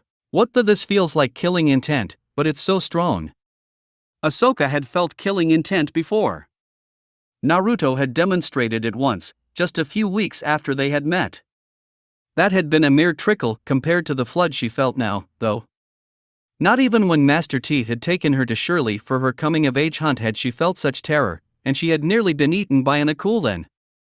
Now, though, her eyes stayed locked on Naruto as a strange, red energy bubbled out of his body and surrounded him in a cloak. It formed animal-like ears and sprouted 1, 2, 3, 4 tails. With each new tail, the awful feeling of bloodlust intensified. Even Aura seemed frightened and unsure of what was going on. Ahsoka was a Jedi initiate and a Togruta huntress, though. Fear could never hold her for long, especially not when her best friend was in obvious trouble. She didn't have the faintest clue what was happening with him, but she wasn't about to lose 2 friends in as many minutes. Taking advantage of her captor's distraction, she moved with adrenaline-fueled speed. Quick as blinking, she knocked the Mandalorian's hand away from her head, broke his wrist, and snatched his blaster up as he dropped it. The image of Vair's corpse blazed in her mind as she jammed the barrel under the warrior's helmet and pulled the trigger. The helmet contained the blast, but a fine spray of blood and bone still coated her hand. He collapsed backwards, his life snuffed out in an instant, but Ahsoka gave herself no time to think about what she had just done. Instead, she whirled back around and aimed the blaster at Aura Singh. Every part of her wanted to kill the foul bitch who had attacked them. It was her fault Vair was dead. Just as she lined up her shot, though, several things happened at once. First, Aura seemed to break out of her stunned paralysis. She raised her vibroknife again, ready to slash Naruto's throat. Second, the ugly red energy that cloaked Naruto exploded upwards, sending a pillar of scarlet into the sky. Finally, just as Ahsoka was about to pull the trigger, Naruto roared. It was like a bomb went off. The sound was too loud to process. It was too loud to even really be called sound. Instead, a shockwave burst from his mouth and flung everyone away. Aura, Ahsoka, Mandalorians, and younglings all went flying a dozen meters backwards, propelled just by the force of Naruto's furious roar. It peeled the grass off the ground and left a shallow crater in the surrounding dirt. Ahsoka tumbled over the ground, her arms wrapped around her head to protect her montrals and Leku from any further damage. Rocks and roots tore at her exposed skin, leaving dozens of tiny cuts and abrasions. Her hastily acquired blaster spun out of her grip and hurled out of sight. Something in her left ankle popped, and it flooded with the dull heat of adrenaline-suppressed pain. When she finally came to a rest and opened her eyes, for the second time that day, she saw a scene of horror. Naruto was on all fours, surrounded by a boiling cloud of that foul red energy. His mask fell aside in tatters, revealing a set of 6 whisker-like marks on his cheeks and fangs even longer than hers. His hair looked shaggy and messier than usual. His eyes, normally a striking shade of ocean blue, now glowed like an open blast furnace, white-hot and filled with bloodthirsty anger. As she watched, his skin peeled off and burned away, revealing a swirling mass of red and black energy beneath. His screams cut into her soul, even as they quickly turned into howls and roars, as if from a wild animal. In a few brief seconds, where there had once stood Naruto, there now crouched a terrifying, demonic caricature of her best friend. "Naruto, what happened to you?" Ahsoka whispered. Long ears crowned his head, and 4 enormous tails waved behind him. His mouth and eyes glowed as if lit by some internal fire. Worst of all, though, was the presence the thing had in the Force. It was a furious, howling gale of hatred and bloodlust. Not even Aura's signature had been so malevolent. There was barely a trace of Naruto's usual symphony amidst the raging hurricane of darkness. He stood still and silent, scanning the area, his legs bunched and ready to move. Ahsoka froze instinctively. She recognized the behavior of an apex predator. Anything that moved was liable to wind up as prey. Sure enough, when one commando staggered to his feet, those burning white eyes instantly locked onto him. "Niven? What the dash? Ra-ag!" Naruto moved in a crimson blur, so fast Ahsoka could barely track him. In an instant, he crossed the distance to his target. His clawed hand slammed into the Mandalorian's helmeted face, and the legendarily indestructible armor crumpled like wet flimsy. A pulpy mix of blood, brains, and hair spurted out from the base of the ruined helmet, and the commando's feet spasmed. He tossed the corpse aside and howled in triumph, while the other Mandalorians cursed. "Don't just stand there!" Aura shouted. "Shoot it!" Her order seemed to snap the other warriors out of their stupor. With characteristic Mandalorian speed, they raised their weapons and opened fire on Naruto. Bolt after bolt slammed into him, but all it seemed to do was annoy him. They left no visible markings on whatever evil-looking energy had covered his body. Still, his eyes narrowed and the oppressive feeling in the air grew heavier. GGRRRR. He didn't bother moving this time. Instead, he lashed out with his tails. They stretched out with blinding speed and laid waste to all around him. One stabbed a Mandalorian through the chest, passing through her armor as if it weren't even there. Another sliced one in half, sending blood and viscera flying. Shrieks and curses filled the air as the Mandalorians flew around, trying desperately to avoid the deadly tails. Ahsoka watched on in mesmerized horror for a few seconds before her training kicked in. She was in a combat situation with wounded comrades, and long hours of survival lessons paid off as her ingrained instincts overrode her morbid terror. Vair was dead and Naruto had somehow transformed into a monster, but she couldn't think about any of that. It would drive her insane to even try. Instead, she latched onto the one thing she could focus on without breaking down: getting her friends to safety. Nox seemed to have recovered the most from his earlier defeat.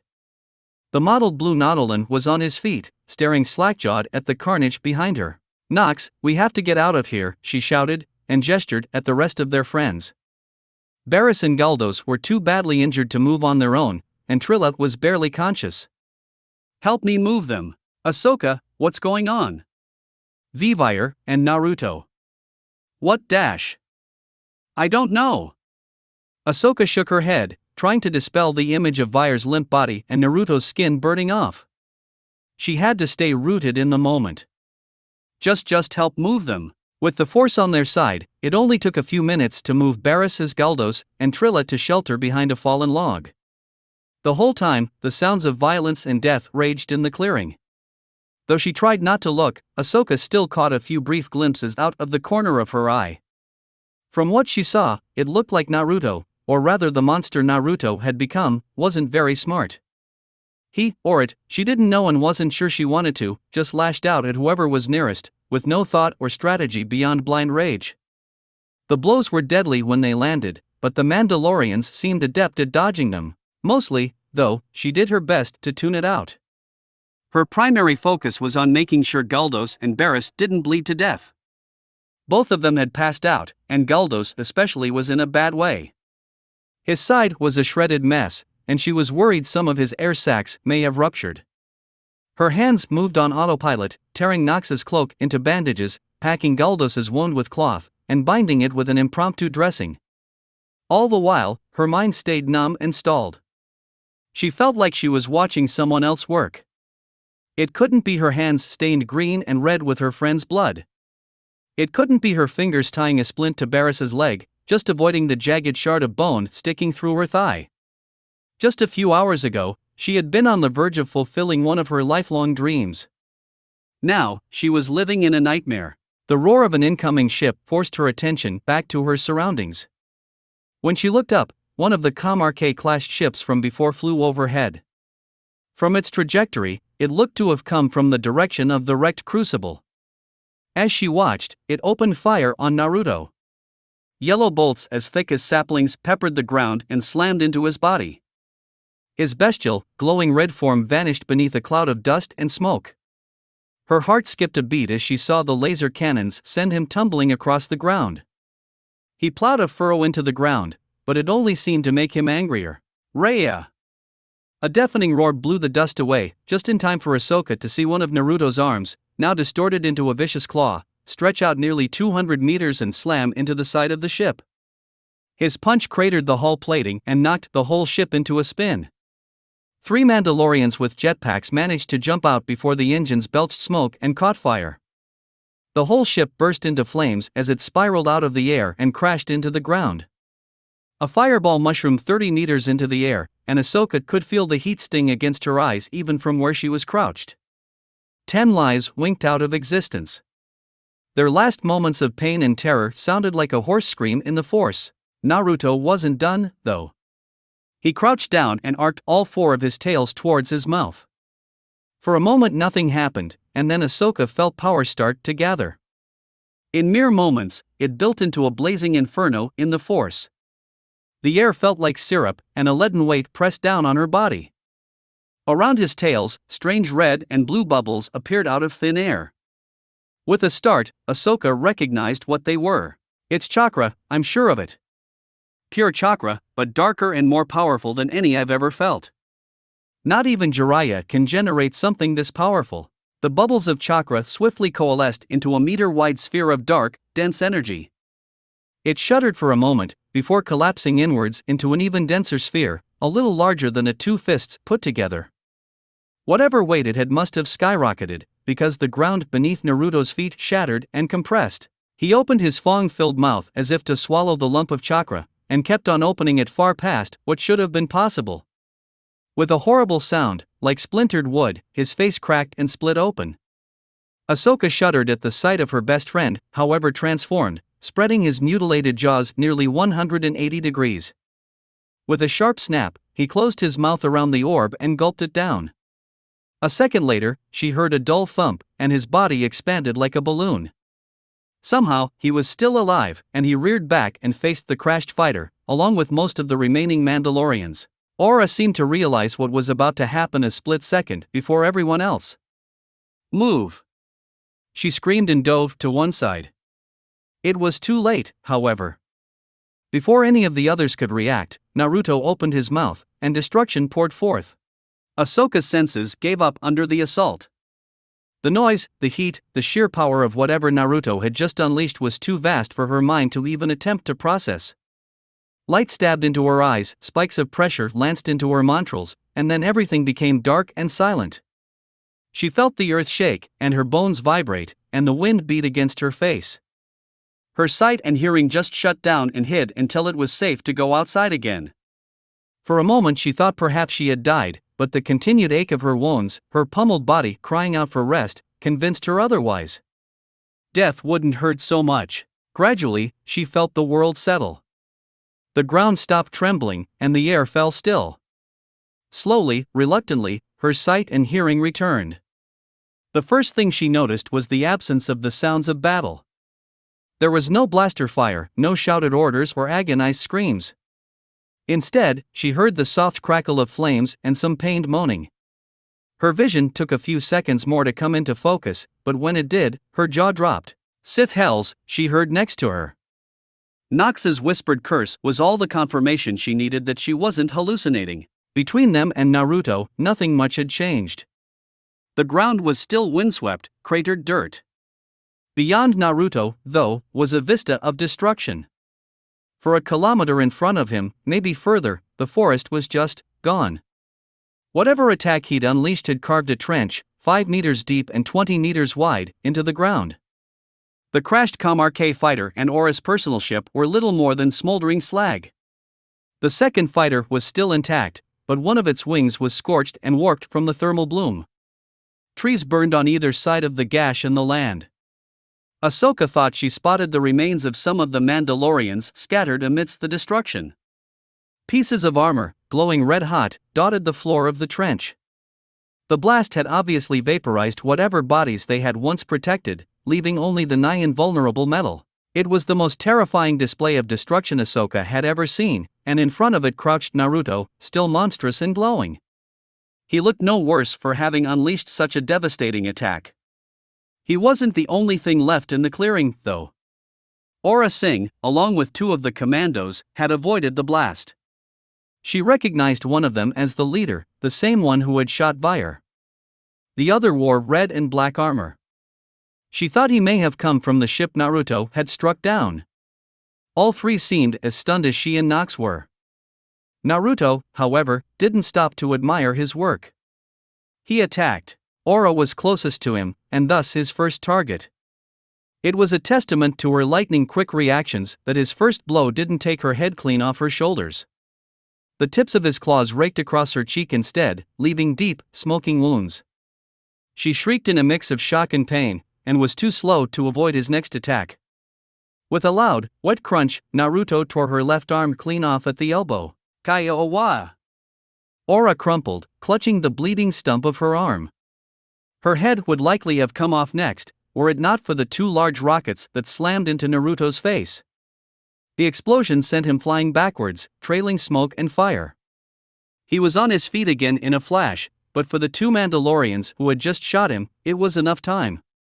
The red and black one grabbed Aura, and flew off behind the leader, back towards the one remaining ship.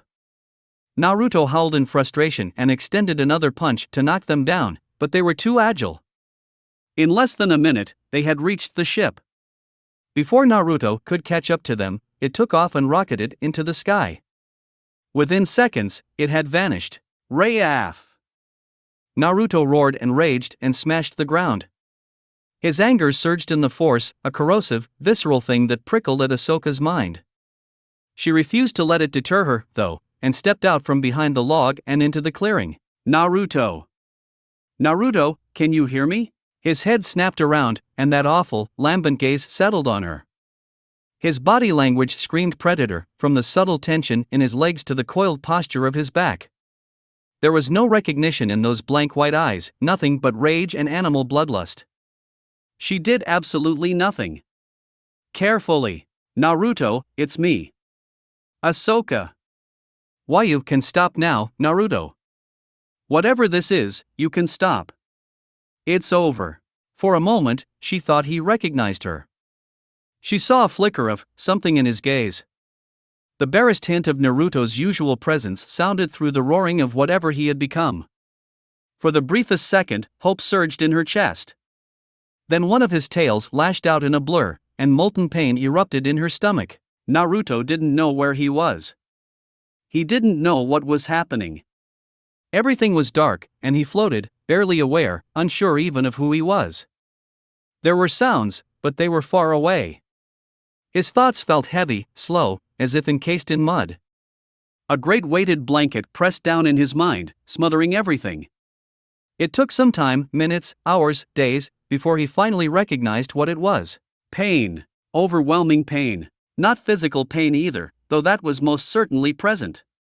No, most it was blind, raging grief. Grief for his sister. For Vair. The memories slammed into him like falling boulders. The crash. Fighting the Mandalorians. Running to save his friend. Vair getting shot. Watching as she fell, her life pouring out from the hole in her throat. It hurts. Cammy, it hurts. Why does everything hurt so much? I can help you.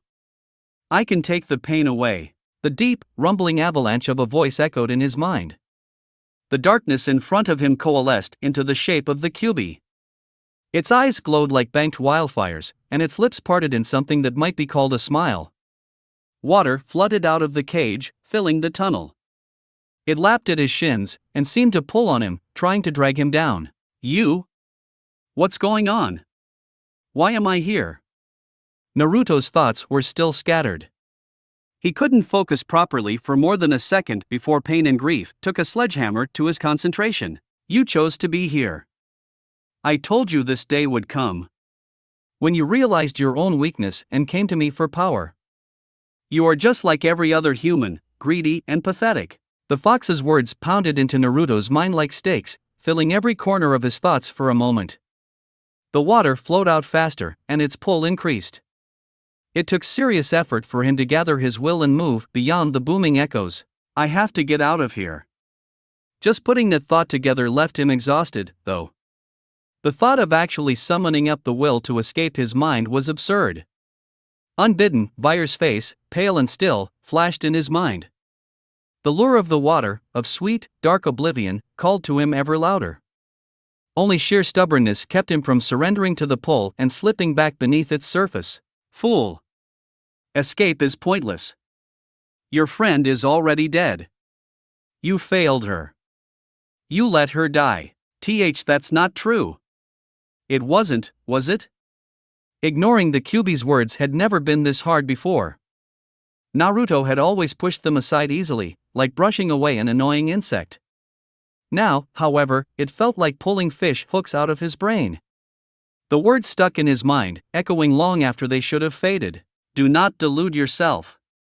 You were too weak to save her. Now, all you can do is punish those that killed her. Naruto tried to shake his head, but even that was too much effort. No, the word came out as a tiny whisper, barely audible even to him. It hurts. It does not have to. You know what to do. Tear off the seal. Give me control. I will destroy those that hurt you. You will never feel pain again. He tried to fight it. Some small, screaming part of him knew it was wrong. Knew ceding control to the fox was madness. The cold, numbing pain of grief sapped any strength he had, though. The Kyuubi's promise sounded pleasant amidst such agony. No more pain. No more hurting. An end to this unendurable suffering. The pull of the water around his knees grew heavier, even as his exhaustion mounted. What is there to lose? You have nothing. You are nothing. Surrender and let it end. Like a candle in a blizzard, the last spark of Naruto's will to fight flickered, wavered, and guttered out. The Kyuubi grinned as he took a step towards the cage, and then another. At another time, such an expression of the fox's face would have left Naruto nervous and on guard. Now, it barely even registered in his numb mind. A fog had settled over him. His whole world had narrowed down to the huge paper seal covering the center of the cage in front of him. Everything felt distant, dissociated, as if he were watching a hollow of someone else. Slowly, he drew closer and closer to the paper, until it dominated his field of view. With every step he took, his mind clouded further, and the Kyuubi's smile grew. Just as he trudged within arm's reach of the seal, a faint voice reached his ears. At first it was just a vague buzz, but it soon grew into a loud, familiar cry. Naruto, it's me, Ahsoka. The sound of his best friend's voice pierced some of the fog that had enveloped his thoughts. He shook his head and blinked, surprised to find himself so near to the cage. The Kyuubi's smile faded, and it growled in frustration. Ahsoka? He asked. His mind still felt muddled, his thoughts scattered. Why was hearing Ahsoka? He wasn't sure what was going on, and the cold numbness still smothered his limbs. He stood in place, trying to piece his thoughts together. Why, you can stop now, Naruto. Whatever this is, you can stop. It's over. She sounded nervous, but determined. More of the fog around his mind cleared, and he took a half step back from the cage. Quiet, bitch. The Kyuubi snarled. Water surged out of the cage in a raging torrent. There was a moment of awful, tense silence, and then a pained scream rang out through the darkness. Naruto's eyes widened, and the last of his confusion burned away. Ahsoka! He whirled to glare at the Kyuubi. What did you do? Ha ha ha ha. It is your body that is acting. I am trapped in here, fool. What did you do? Shut up, you monster, Naruto screamed. You hurt her. Let me out of here. The Kyuubi snorted and growled. You might as well let me out. I'm not letting you free. You think you have a choice? You already lost control of your body. My power flows through you. Your mind will fall soon enough. I will be free. Tear off the seal now, and perhaps I will spare your little friend. Naruto ground his teeth, but said nothing. He could sense the truth behind the Kyuubi's words. Already it was becoming harder to focus. Whatever clarity Ahsoka's voice had granted him wouldn't last long under the sheer weight of the fox's chakra. Despair threatened to overwhelm him, but he grit his teeth and resisted. His friends were in danger and he had to help them. It was as simple and complicated as that. I said. Let me out. He shouted, and with a furious roar of his own, he set his will against the Kyuubi's. For a moment, nothing happened, and then he felt his mind begin to trickle back up into his body. Instantly, he felt as though he had plunged into molten lead. White-hot pain burned along his nerves, fire coated his skin, and lightning seared his bones. He could feel the awful, poisonous strength of the Kyuubi's chakra coursing through his body, and with it came rage. Rage and hatred beyond anything he could grasp.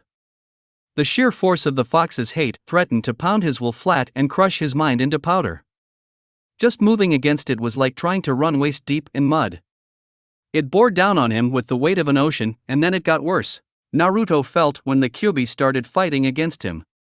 He had taken it off guard with his initial burst of defiance, but now the beast fought back in earnest. Its will grabbed at his thoughts and tried to drag him back down into the seal. Between the pain, the rage, and the sheer power of the Kyuubi's will, all he could do was dig in and try to endure. Fighting back seemed ludicrous. It would be like fighting against the tide. And this is only 4 taels of its power, he thought. I can't even imagine facing its full might. No wonder it destroyed so much of the village. He had no idea how long their struggle lasted. It could have been hours or mere slivers of a second. Time was meaningless. Naruto could feel his strength flagging. Weathering the assault was taxing him to his limits. Every time he tried to gain ground, to wrest back control of even the smallest part of his body, the Kyuubi squashed him flat. Just as he thought his will would fail and his mind break under the pressure, he felt a new presence in his mind. Though he could not see, he still caught an impression of bright light, tinged with green, and of a kind, sad smile. He felt a gentle hand press against his back, and a soft, feminine, familiar voice whispered in his mind, "Young warrior, do not give in. There is much yet to do. Look before you and find your strength." As if someone had flung open a set of heavy curtains, the darkness all around him parted. Light and color swirled for a second and then resolved into an image. With a shock, Naruto realized it was what his body was seeing while his mind battled the Kyuubi. It was Ahsoka. She looked horrible. Bruises and scrapes covered her face, and her jaw had swollen up so much he was amazed she could talk. Dirt and blood stained the normally radiant orange of her skin, leaving it a mess of brown, red, and green. Her white leggings were ripped to shreds, and he could see bloody gashes beneath the ruined fabric. Worst of all, though, was an ugly, star-shaped wound on her stomach. It looked to be somewhere between a burn and a stab wound, and it shone a raw, angry red. Blood leaked from it in a gentle trickle, staining her skirt. Despite all that, though, she stood straight. Her eyes shone with the same defiant, fiery strength that he had always admired her for. She held his lightsaber brandished out in front of her, the orange blade making her skin glow as if lit from within and highlighting every scratch and bruise. Behind her, he glimpsed Nox, pale-faced and obviously exhausted, but still alive. He couldn't see any of the others, but even that couldn't dampen the surge of hope and warmth that came from seeing Ahsoka. The sight of her standing in front of him, alive and, rekindled his will. "You're not Naruto," she said. "The Naruto I know would never hurt his friends. Whatever you are, I'm going to stop you and get Naruto back." She sounded strained, but determined.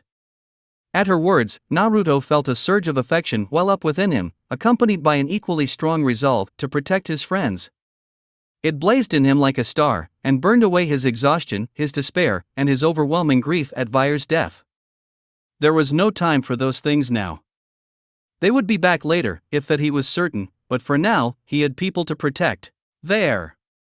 That is your strength, young warrior. Now, use it. Drive the beast back into its cage. You know how. Naruto didn't need any further encouragement. He took all the love and affection he felt for his friends, all of his joy at the simple knowledge that they were alive, all of his resolve to keep them that way, and he used it to reach deeper into the Force than he ever had before. The power rushed through his mind, filling him with light and life. The sheer magnitude of it dwarfed even what he had used in the Undercity all those years ago to form the impromptu blast wall. It was a howling storm, an inferno fueled by his will and the fundamental power of the universe. Naruto had always drawn strength from his feelings, and right now, he was feeling a lot. With strength like he had never felt before, he set to work shoving the Kyuubi's power back into the seal. Despite all the emotions strengthening his will and connection to the Force, it was still a titanic endeavor. The Kyuubi's will, even the small fraction it could project beyond the seal, was mighty indeed. Struggling against it felt like swimming through solid granite, but Naruto pushed on. With every bit of progress he made, the pain from his tortured body burned harsher, but still he kept going. He clung to that brief glimpse of Ahsoka like a bit of driftwood in a flood. So long as he held on to that image, and the knowledge that he was protecting his friends, he could endure any pain. The fox fought back, but it was a losing proposition. Most of its power and nearly all of its will remained locked behind the seal. Now that Naruto had cleared his head and gained some momentum, it was only a matter of time. Slowly, agonizingly, bit by bit, he gathered the toxic chakra from his body and forced it back into the seal. It burned in ways he couldn't describe. In the distance, he heard someone screaming, and after a while realized it was him. Pain stretched each moment into an eternity, but he refused to quit. With one final mental shove, he stuffed the last of the awful power back behind his father's seal. And stay there! He screamed in his head. The Kyuubi roared in impotent fury, but already its voice was receding into the distance. Naruto felt the familiar rising sensation of returning to his body, and then light blossomed before his eyes. He blinked against the sudden brightness until his vision cleared. The pain was still there, like a vast asteroid drifting ever closer, but for now his body simply wasn't processing it. After a moment, his eyes focused, and he once again saw Ahsoka standing in front of him. Her eyes were wide and concerned, and his saber hung limp and deactivated at her side. "Naruto?" she asked. Her voice was hopeful, but tinged with caution. He couldn't help but smile slightly at the sound of her voice. It felt like ripping saw blades through his cheeks, but just hearing her was a comfort. "Ahsoka," he said. He tried to say more, but a sudden wave of exhaustion slammed into him like a speeding starship. He barely had time to realize what was happening before his mind yielded to the strain of the past hour and he slipped into soothing unconsciousness. The last thing he saw was Ahsoka running towards him with her arms outstretched. Ahsoka was surprised she was still alive. When Naruto, or rather, whatever monster had taken over Naruto's body, had lashed out at her, she had fully expected to die. She had seen those tails slice fully armored Mandalorians clean in half. There was no chance she would survive a hit like that. In the split second before the sharp red appendage slammed into her, she closed her eyes and braced for the end. It never came. Instead, she felt Nox's force presence latch onto her and drag her backwards fast enough to give her whiplash. At the same moment, what felt like a fiery brand stabbed into her stomach. Her vision flashed white as the pain momentarily drove everything else from her mind. She regained awareness a half-second later to find herself lying on the ground a dozen meters from where she had been standing. Her head was ringing and her stomach burned where the tail had nearly skewered her. She looked down, expecting to see a gaping wound torn in her abdomen. To her shock, she had only a relatively shallow injury a few centimeters to the left of her navel. It still burned and seethed as if filled with acid, but it didn't even look like it had pierced her abdominal wall. "Way to go, Nox," she thought. In the back of her mind, she knew she was probably in shock. Her thoughts were drifting aimlessly, and everything had a light, floaty quality to it. She knew there was something important that she should be doing, but focusing was beyond her for the moment. A few seconds later, an earth-shaking roar tore her from her stupor. She glanced up and saw the monster that had taken over Naruto walking slowly towards her. Nox was screaming at her to get up, and she scrambled to her feet. Her joints and muscles screamed in protest, but she ignored them. She had to stop the monster somehow. Nox, Barris, Trilla, and Guldos would all die if she didn't. She cast about for something to use as a weapon, but there was nothing near her but sticks and rocks. As she grew more and more desperate, she heard a faint strain of music on the edge of her four senses. It sounded a little like Naruto, but also different. It was simpler, clearer, a drifting, crystalline melody chiming out from her left. When she looked, she immediately spotted a glint of copper among the blood-stained dirt. Naruto's lightsaber. She called it to her with a flicker of will, and it flew neatly into her outstretched grasp. It was too big for her hands, and the balance was wrong for her, but in that moment it felt perfect. She thumbed the activation switch and gasped in awe as the orange blade erupted into life. The lightsaber sang in fierce joy, so very like her friend. The song bolstered her courage and gave strength to her flagging limbs. With the blade in hand, she faced down the approaching monster and bared her fangs in defiance. To her surprise, it stopped in its tracks and growled at her. Its blazing white eyes gave no hint of what was going on in its head. "You're not Naruto," she said. "The Naruto I know would never hurt his friends. Whatever you are, I'm going to stop you and get Naruto back." The creature snarled at her and tensed as if to lunge. She tightened her grip on the saber and readied herself for what she knew would be a short fight. Ahsoka had watched this thing cut down Mandalorian warriors like they were blades of grass. There was nothing she could realistically do but try to stall it for a few seconds and hope something happened. It would probably mean her death, but she was training to be a Jedi. If it came down to her life versus the lives of her friends, then that was no choice at all. To her shock, though, the demonic creature didn't attack. It didn't even move. Instead, it just stayed crouched in front of her, tensed and silent. Tentatively, Ahsoka reached out with the Force and tried to sense what was happening with the creature. When she sensed the beast's presence in the Force, she gasped and let the lightsaber fall to her side, deactivated. Amidst all the howling and rage that made up its signature, she was certain she could detect the familiar symphony of Naruto's presence. It started off faint, only barely noticeable, but with every passing moment it grew louder and louder, while the awful, screaming fury began to dwindle. "Why isn't it attacking?" Nox asked from behind her. She just shook her head. "I'm not sure. I think Naruto's regaining control. I can sense him again." "I think you're right," Nox said. "Look at it. The tails are shrinking." Sure enough, the four deadly tails were steadily losing mass. In barely a minute, they shrunk and disappeared one by one. At the same time, the swirling red chakra receded from Naruto's body. His limbs returned to their normal shape and position with a disgusting crunching noise, and the terrible white glow faded from his eyes and mouth.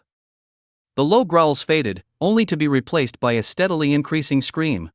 "Force, his skin," she breathed, her eyes wide and horrified. "It's gone." As the red chakra shrank back into Naruto's body, it left behind a bloody ruin.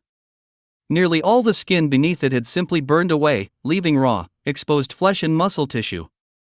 Her stomach roiled at the awful sight, and she could hear Nox heaving behind her. It was horrible to look at. His clothes, what was left of them, instantly darkened to red. She could see the muscles of his face stretch as his lips parted in a howl of agony. She wanted to do something, anything, but she didn't dare even move for fear of making things worse. Finally, after an eternity of screaming and blood, Naruto's voice petered out into a series of raspy pants. His shoulders slumped, and his posture relaxed from the taut rictus it had been. When his eyes fluttered open, Ahsoka was relieved to see that they were once again their normal sapphire blue. The already prominent color looked downright shocking next to the flayed crimson of his face. He blinked a few times and glanced around before his gaze settled on her. She had no idea how he was even standing with such injuries, but he looked more exhausted than anything else. "Naruto?" She hated how weak her voice sounded, but the physical and emotional trauma of the past few hours was taking its toll. When she spoke, Naruto's mouth twitched into what might have been a smile. It was hard to tell with his wounds. "Ahsoka," he started, before his eyes rolled back into his head and his knees buckled. "Naruto." She tried to catch him, but with her injuries she was too slow. He collapsed to the ground, and terror clutched at her heart. She had already lost fire. She wouldn't be able to bear it if she lost Naruto on the same day. Much to her relief though, when she reached him, she saw his chest rising and falling steadily. Out of the corner of her eye, she saw Nox rush over to check on them both. He looked dead on his feet, his skin pale and dry. Nautiluns had highly sensitive nervous systems, and taking 3 stun bolts at once could have easily sent him into a coma. Nevertheless, he was, for the moment, still on his feet. "Is he?" Ahsoka shook her head. "He's alive. I don't know what to do, though. I don't even know if we can touch him. What if it makes it worse?" She had never felt so useless. Even when facing down a dozen Mandalorian commandos, she had at least been able to do something. Now, though, she didn't know. She wasn't a healer, and nothing had prepared her for what to do with someone whose skin was burned off. I don't think there's anything we can do, Ahsoka, Nox said. His voice was weak, and when she looked at him, he was barely staying upright. The effort of saving her from that last attack must have cost him the last of his adrenaline-fueled strength. Naruto's always been tough, and you know how fast he heals. We'll just have to trust in the Force. Ahsoka didn't respond. After a few seconds, she heard a soft thump and looked up. Whatever well of energy Nox had been drawing on to keep himself going seemed to have finally run dry. He had passed out on the ground next to Naruto, snoring gently. With an almost mechanical numbness, she checked his pulse, found it to be fast, but steady, and turned him on his side to keep his airway clear and his gills out of the dirt. In the same manner, she checked on Trilla, Barris, and Guldos to make sure they were still stable. It was only then, when she returned to Naruto's side, that the full weight of the situation came crashing down on her. She was alone. Vair was dead, everyone else was injured, and she was alone. At that moment, she didn't feel like a confident young Jedi in training. She felt very small, and very helpless, and very, very scared. The tenuous grip she'd had on her emotions finally slipped, and tears burst forth. She cried out of grief for Vair, out of worry for her friends, out of pain from her various injuries, and out of pure stress. After the terror and brutality of the last few hours, it was an enormous relief to just let some of it out. She kept moving, and continued to check on each of her friends in turn, but she could no longer hold back the tears. Far above Rago, the two surviving Mandalorians, Pre Vizsla and Gar Saxon, finally coaxed their bruised ship into hyperspace. Between the damage from the exploding escape pod and whatever attack the monster had used, the Commerce was barely spaceworthy, but it managed. Once they were in hyperspace, safe from whatever nightmare had slaughtered their fellows, they both pulled off their helmets. What was that demon back there, Alor? The red-armored Saxon asked. His face was pale and streaked with sweat, as was the blue and gray armored Vizsla. I don't know. Some Jedi magic. You saw that boy. He turned into, whatever that was. Saxon grunted. This whole ops asikla. We just lost most of our best fighters. Nuko Aratic, Shur Tabekajla, Vizsla said, and Saxon repeated the words. We have enough people back on Concordia to rebuild. It'll take time, but we've never relied on numbers. When word spreads about how a Jedi massacred our people, others will see the truth and flock to our cause. Bo-Katan and the rest of the Night Owls can pick up the slack in the meantime. Saxon grunted again, but a strangled gasp of pain from the back of the ship grabbed his attention before he could say anything. He looked to see that Aura Singh had regained consciousness. He had applied a tourniquet to her stump and sprayed the wound with Bacta so she wouldn't bleed out, but he hadn't expected her to wake up so quickly. It spoke volumes about how tough she was. What are we going to do with her? He whispered. We can't take her back with us. Black Sun will be all over her when they found out she fucked up the job. You really think that boy is still alive? It was a fair question, seeing his last Gar had seen him, all his skin had boiled off and he'd transformed into some beast from the depths of a nightmare. He wasn't about to take chances, though, and he certainly wasn't going back to investigate. I think we should dump her as soon as possible, he said.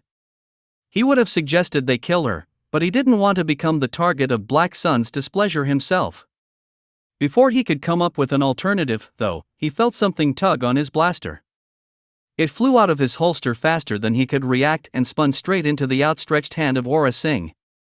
Her were glowing a sickly yellow, and there was an air of feral madness around her. He froze and felt his commander do the same next to him. She may have been crippled, but every child on Mandalore knew an animal was at its most dangerous when injured, and there was no doubt in his mind that's exactly what Aura was now. A wild animal. Take me to Narshada, she hissed. That's 6 sectors out of our way, Pre said. Put that down before you get hurt. Aura didn't say anything. She just aimed and fired the blaster, sending a yellow bolt straight into Pre's holster and slagging his own blaster.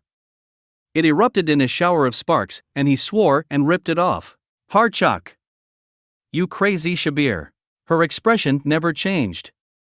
Now, I've got the only weapon you can use on this ship without killing us all, she said. Take me to Narshada, or I'll kill you both and get there, anyway. Saxon growled, but Pre held up a hand before he did anything violent. Fine, We'll take you, but you're going to owe us. And I will collect one of these days, believe me. The blaster didn't waver, but Aura gave them a psychotic grin. Saxon thought it might have been one of the most frightening things he'd ever seen, including what he'd just witnessed on Rago. Boo, sounds exciting. I can't wait. Maybe next time, we can both kill some Jedi kids. It's no fair you got all the fun this time. Both of them shuddered. This woman was insane. Nevertheless, she had them at blaster point, and neither of them fancied seeing if she would truly make good on her threat or not. Reluctantly, Saxon punched in the coordinates for Nar Shaddaa. Back on Coruscant, in his hidden meditation chamber, Darth Sidious opened his eyes with a gasp. Something was wrong. Something was terribly wrong. He had been monitoring Aura Singh's mission to assassinate the Uzumaki boy and the Jedi younglings with him. Using the veil, he was able to extend his senses and scry events almost anywhere in the Republic without ever leaving Coruscant. He had been eagerly awaiting the feel of Uzumaki's death when something unexpected had happened. One of the younglings had died, and then there had been a surge of power like nothing Sidious had ever felt before. It had been old, and dark, and strong. Stronger than Yoda. Even stronger than him. It had burst forth like an explosion, blinding his senses and forcing him back into his body. If he had stayed even for a second longer, he feared his spirit would have been torn to shreds just by being in proximity to such power. He cursed at being unable to discern what was happening. Uzumaki's death was not a linchpin of his plans, true, but it was hardly insignificant either. The boy was close with Anakin, and his death was meant to be the first step in driving his future apprentice back towards the dark. It would also leave both Windu and Jiraiya distracted and vulnerable, allowing him time to move with greater impunity. Most importantly, he wanted to eliminate the bit before he grew into the threat he knew he could be. The damned child's mere arrival had altered the future, and events still bent around him like water around a rock. The boy was a danger to the plan, and Sidious refused to tolerate any such thing. Now, it seemed Uzumaki was even more dangerous than he had previously suspected. Whatever power Sidious had felt, it had come from inside him. It hadn't just been the dark side either, he realized. No, it had been chakra. Thus far, his experiments with chakra had proved to be of limited utility. He had generated it within himself, and performed a few simple techniques, but nothing overly impressive. Certainly not enough to justify spend much time studying the esoteric force art. However, if chakra could produce power such as he had just felt, then perhaps his dismissal had been premature. Whatever he had sensed had been terrifying, but also tantalizing. If he could harness such power for himself. It seems you are even more of a curiosity than I had thought, Naruto Uzumaki. A poisonous grin twisted his face. Perhaps you can still be of use, after all. Make Ahsoka's hunt for.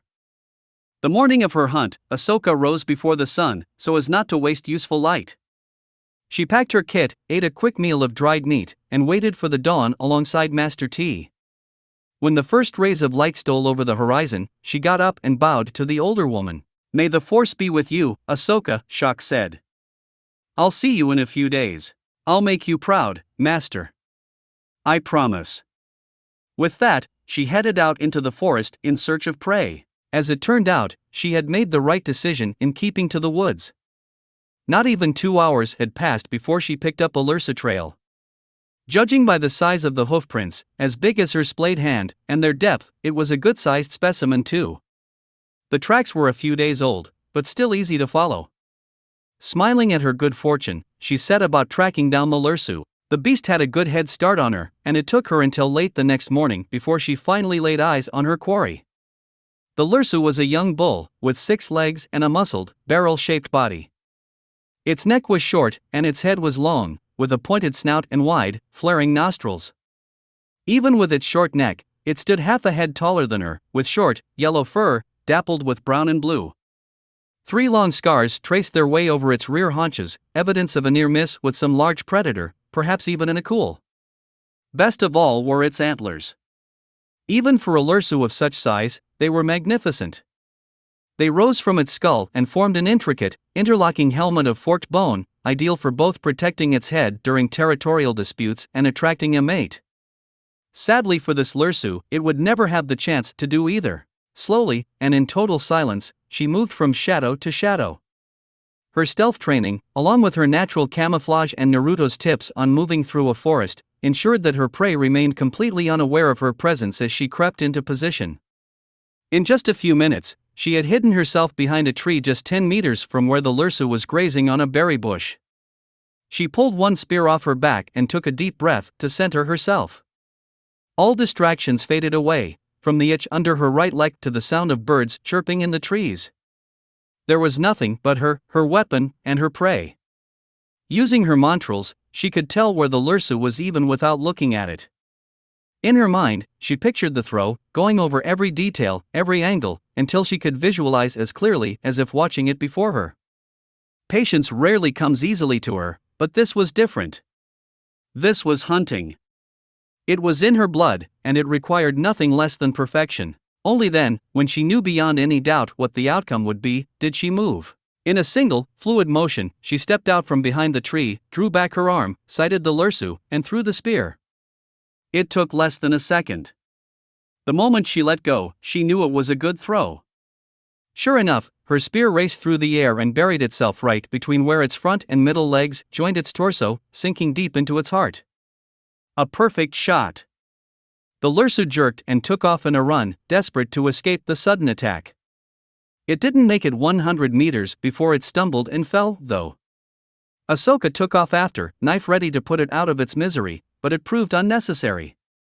By the time she reached the creature, she could sense its life had faded. All told, it was less than a minute from the time she had stepped out of cover to a successful kill. Ha! She shouted, too excited to stay quiet. Her first ever hunt? And it had gone about as perfectly as it could have. The spear had snapped off inside the Lursu when it had run away, but it hardly mattered.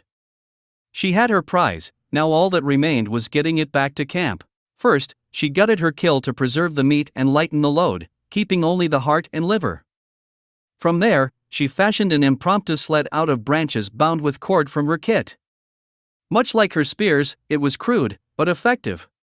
She used the rest of her rope to fashion a harness for herself and tied it to the sled. With all that done, she rolled the carcass onto the sled, tied it down, and set off back to camp. Without the need to follow a winding game trail, she estimated it would take 8 or so hours to get there, putting her well within her 3-day time limit. Well, here goes nothing. It was around 4 hours later that Ahsoka noticed something wasn't right. Something prickled on the edge of her senses, a persistent feeling that she couldn't quite pin down. It was hard to focus through the effort of hauling her kill. The Lursu weighed at least 50 kilos, and even with the sled, dragging through the forest was tiring. The harness chafed against her skin, sweat dripped into her eyes, and the muscles in her legs and back grumbled in protest under the strain. Nevertheless, the feeling didn't go away. Instead, it kept getting stronger and stronger. After a few minutes, she decided to take a break and find out what was making her so jumpy. No sooner had she shrugged off the harness than the force cried out in warning. Something rustled off to her right, and without hesitation, she jumped to the left. Half a heartbeat later, a large, furry figure crashed into the ground right where she had been standing. When she landed and saw just what had almost crushed her, the blood froze in her veins. With the shaggy orange fur, fragile limbs, a scaled snout, and powerful jaws filled with sharp, triangular teeth, there was no mistaking it for anything else. It wasn't a cool, and it was after her. It was young, she thought, and not yet fully grown. Of course, that didn't mean much when it was already larger than the Lursa she had been dragging for the past few hours, and much more heavily built. Young or not, one bite from those terrible jaws could tear her arm right off her body. It would be a dangerous foe for a fully equipped team of 3 adult hunters. As it was, she was on her own, tired, and armed with 2 primitive spears. Logic dictated that she flee. There was a freshly killed Lursu not 2 meters away. If she ran, odds were the Akul would go after the easy meal, and she could escape unharmed. It was a good plan, a sensible plan. It was also not going to happen. That was her prize. She had tracked it, killed, and dragged it through the woods for a dozen kilometers. There was no way she was going to abandon it to some other predator and fail her hunt. Ancient instincts, ingrained in her ancestral DNA, refused to let her surrender her kill without a fight. Even more important than that, though, was her own stubborn refusal to back down or be intimidated by anything. Ever. It just was not in her to run away. She was Ahsoka Tano, Jedi Initiate, soon-to-be Padawan, and Togruta Huntress. She had fought off hive rats and the Chthon in one of the most dangerous places in the galaxy, and faced down gangs of slavers. They hadn't yet invented the challenge she would run from. So, rather than dash into the woods and save her own skin, she grabbed her 2 remaining spears and got ready to fight. Rayag, she screamed in defiance to the Akul. It answered with a deafening roar of its own, but she stood her ground. For a moment, it felt as if the entire universe held its breath. There was no sound, nothing moved, even time seemed to slow. It was an instant of perfect stillness, where nothing happened at all. Then, in a flash, it was over, and everything happened at once. Faster than its size would have suggested was possible, the Akul bunched its hind legs and pounced at the tiny Togruta that dared challenge its dominance. At the same time, Ahsoka threw one of her spears, aiming for its vulnerable throat. Its speed took her off guard, though, and the spear sank into the meat of its shoulder. The coarse orange fur acted as a natural armor of sorts and prevented the missile from penetrating deep enough to do any real damage. Luckily, the unexpected pain was enough to throw the Akul's leap off, and gave her just enough time to avoid having her own throat ripped out by those snapping jaws. As she jumped out of the way, though, it swiped at her with its claws and carved a painful gash into her right knee. Jaya, she grunted as the razor-sharp claws tore through her skin, and 2 lines of fiery pain bloomed against her knee. Somehow, she avoided falling on her face when she landed, but the impact made her hiss in pain. Her leg still took her weight when she tested it, though, so that was something. It was bleeding quite a bit, though, and that could prove to be a problem, assuming she actually lived long enough to bleed to death. That was by no means a certainty, as the Akul spun around, seemingly unconcerned by the spear sticking out of its shoulder. Ahsoka began to suspect she might just be overmatched in this fight. It doesn't matter, she told herself, banishing her fear. It's too late to run, anyway. Besides, this fight isn't over yet. With the force, she pulled the spear out of the Akul's shoulder and back into her hand. The beast yelped as its wound tore open and eyed her warily. It was smart enough to recognize that she was the one who had hurt it. She smirked and took up a fighting stance. That's right, you big Slimo. You're not the only one who's dangerous. Now, time for round 2. With twin battle cries, they charged. That's it for this reading. Hit like and subscribe for a free ticket pass going to the different worlds of anime fanfiction. Looking forward to having you on board again.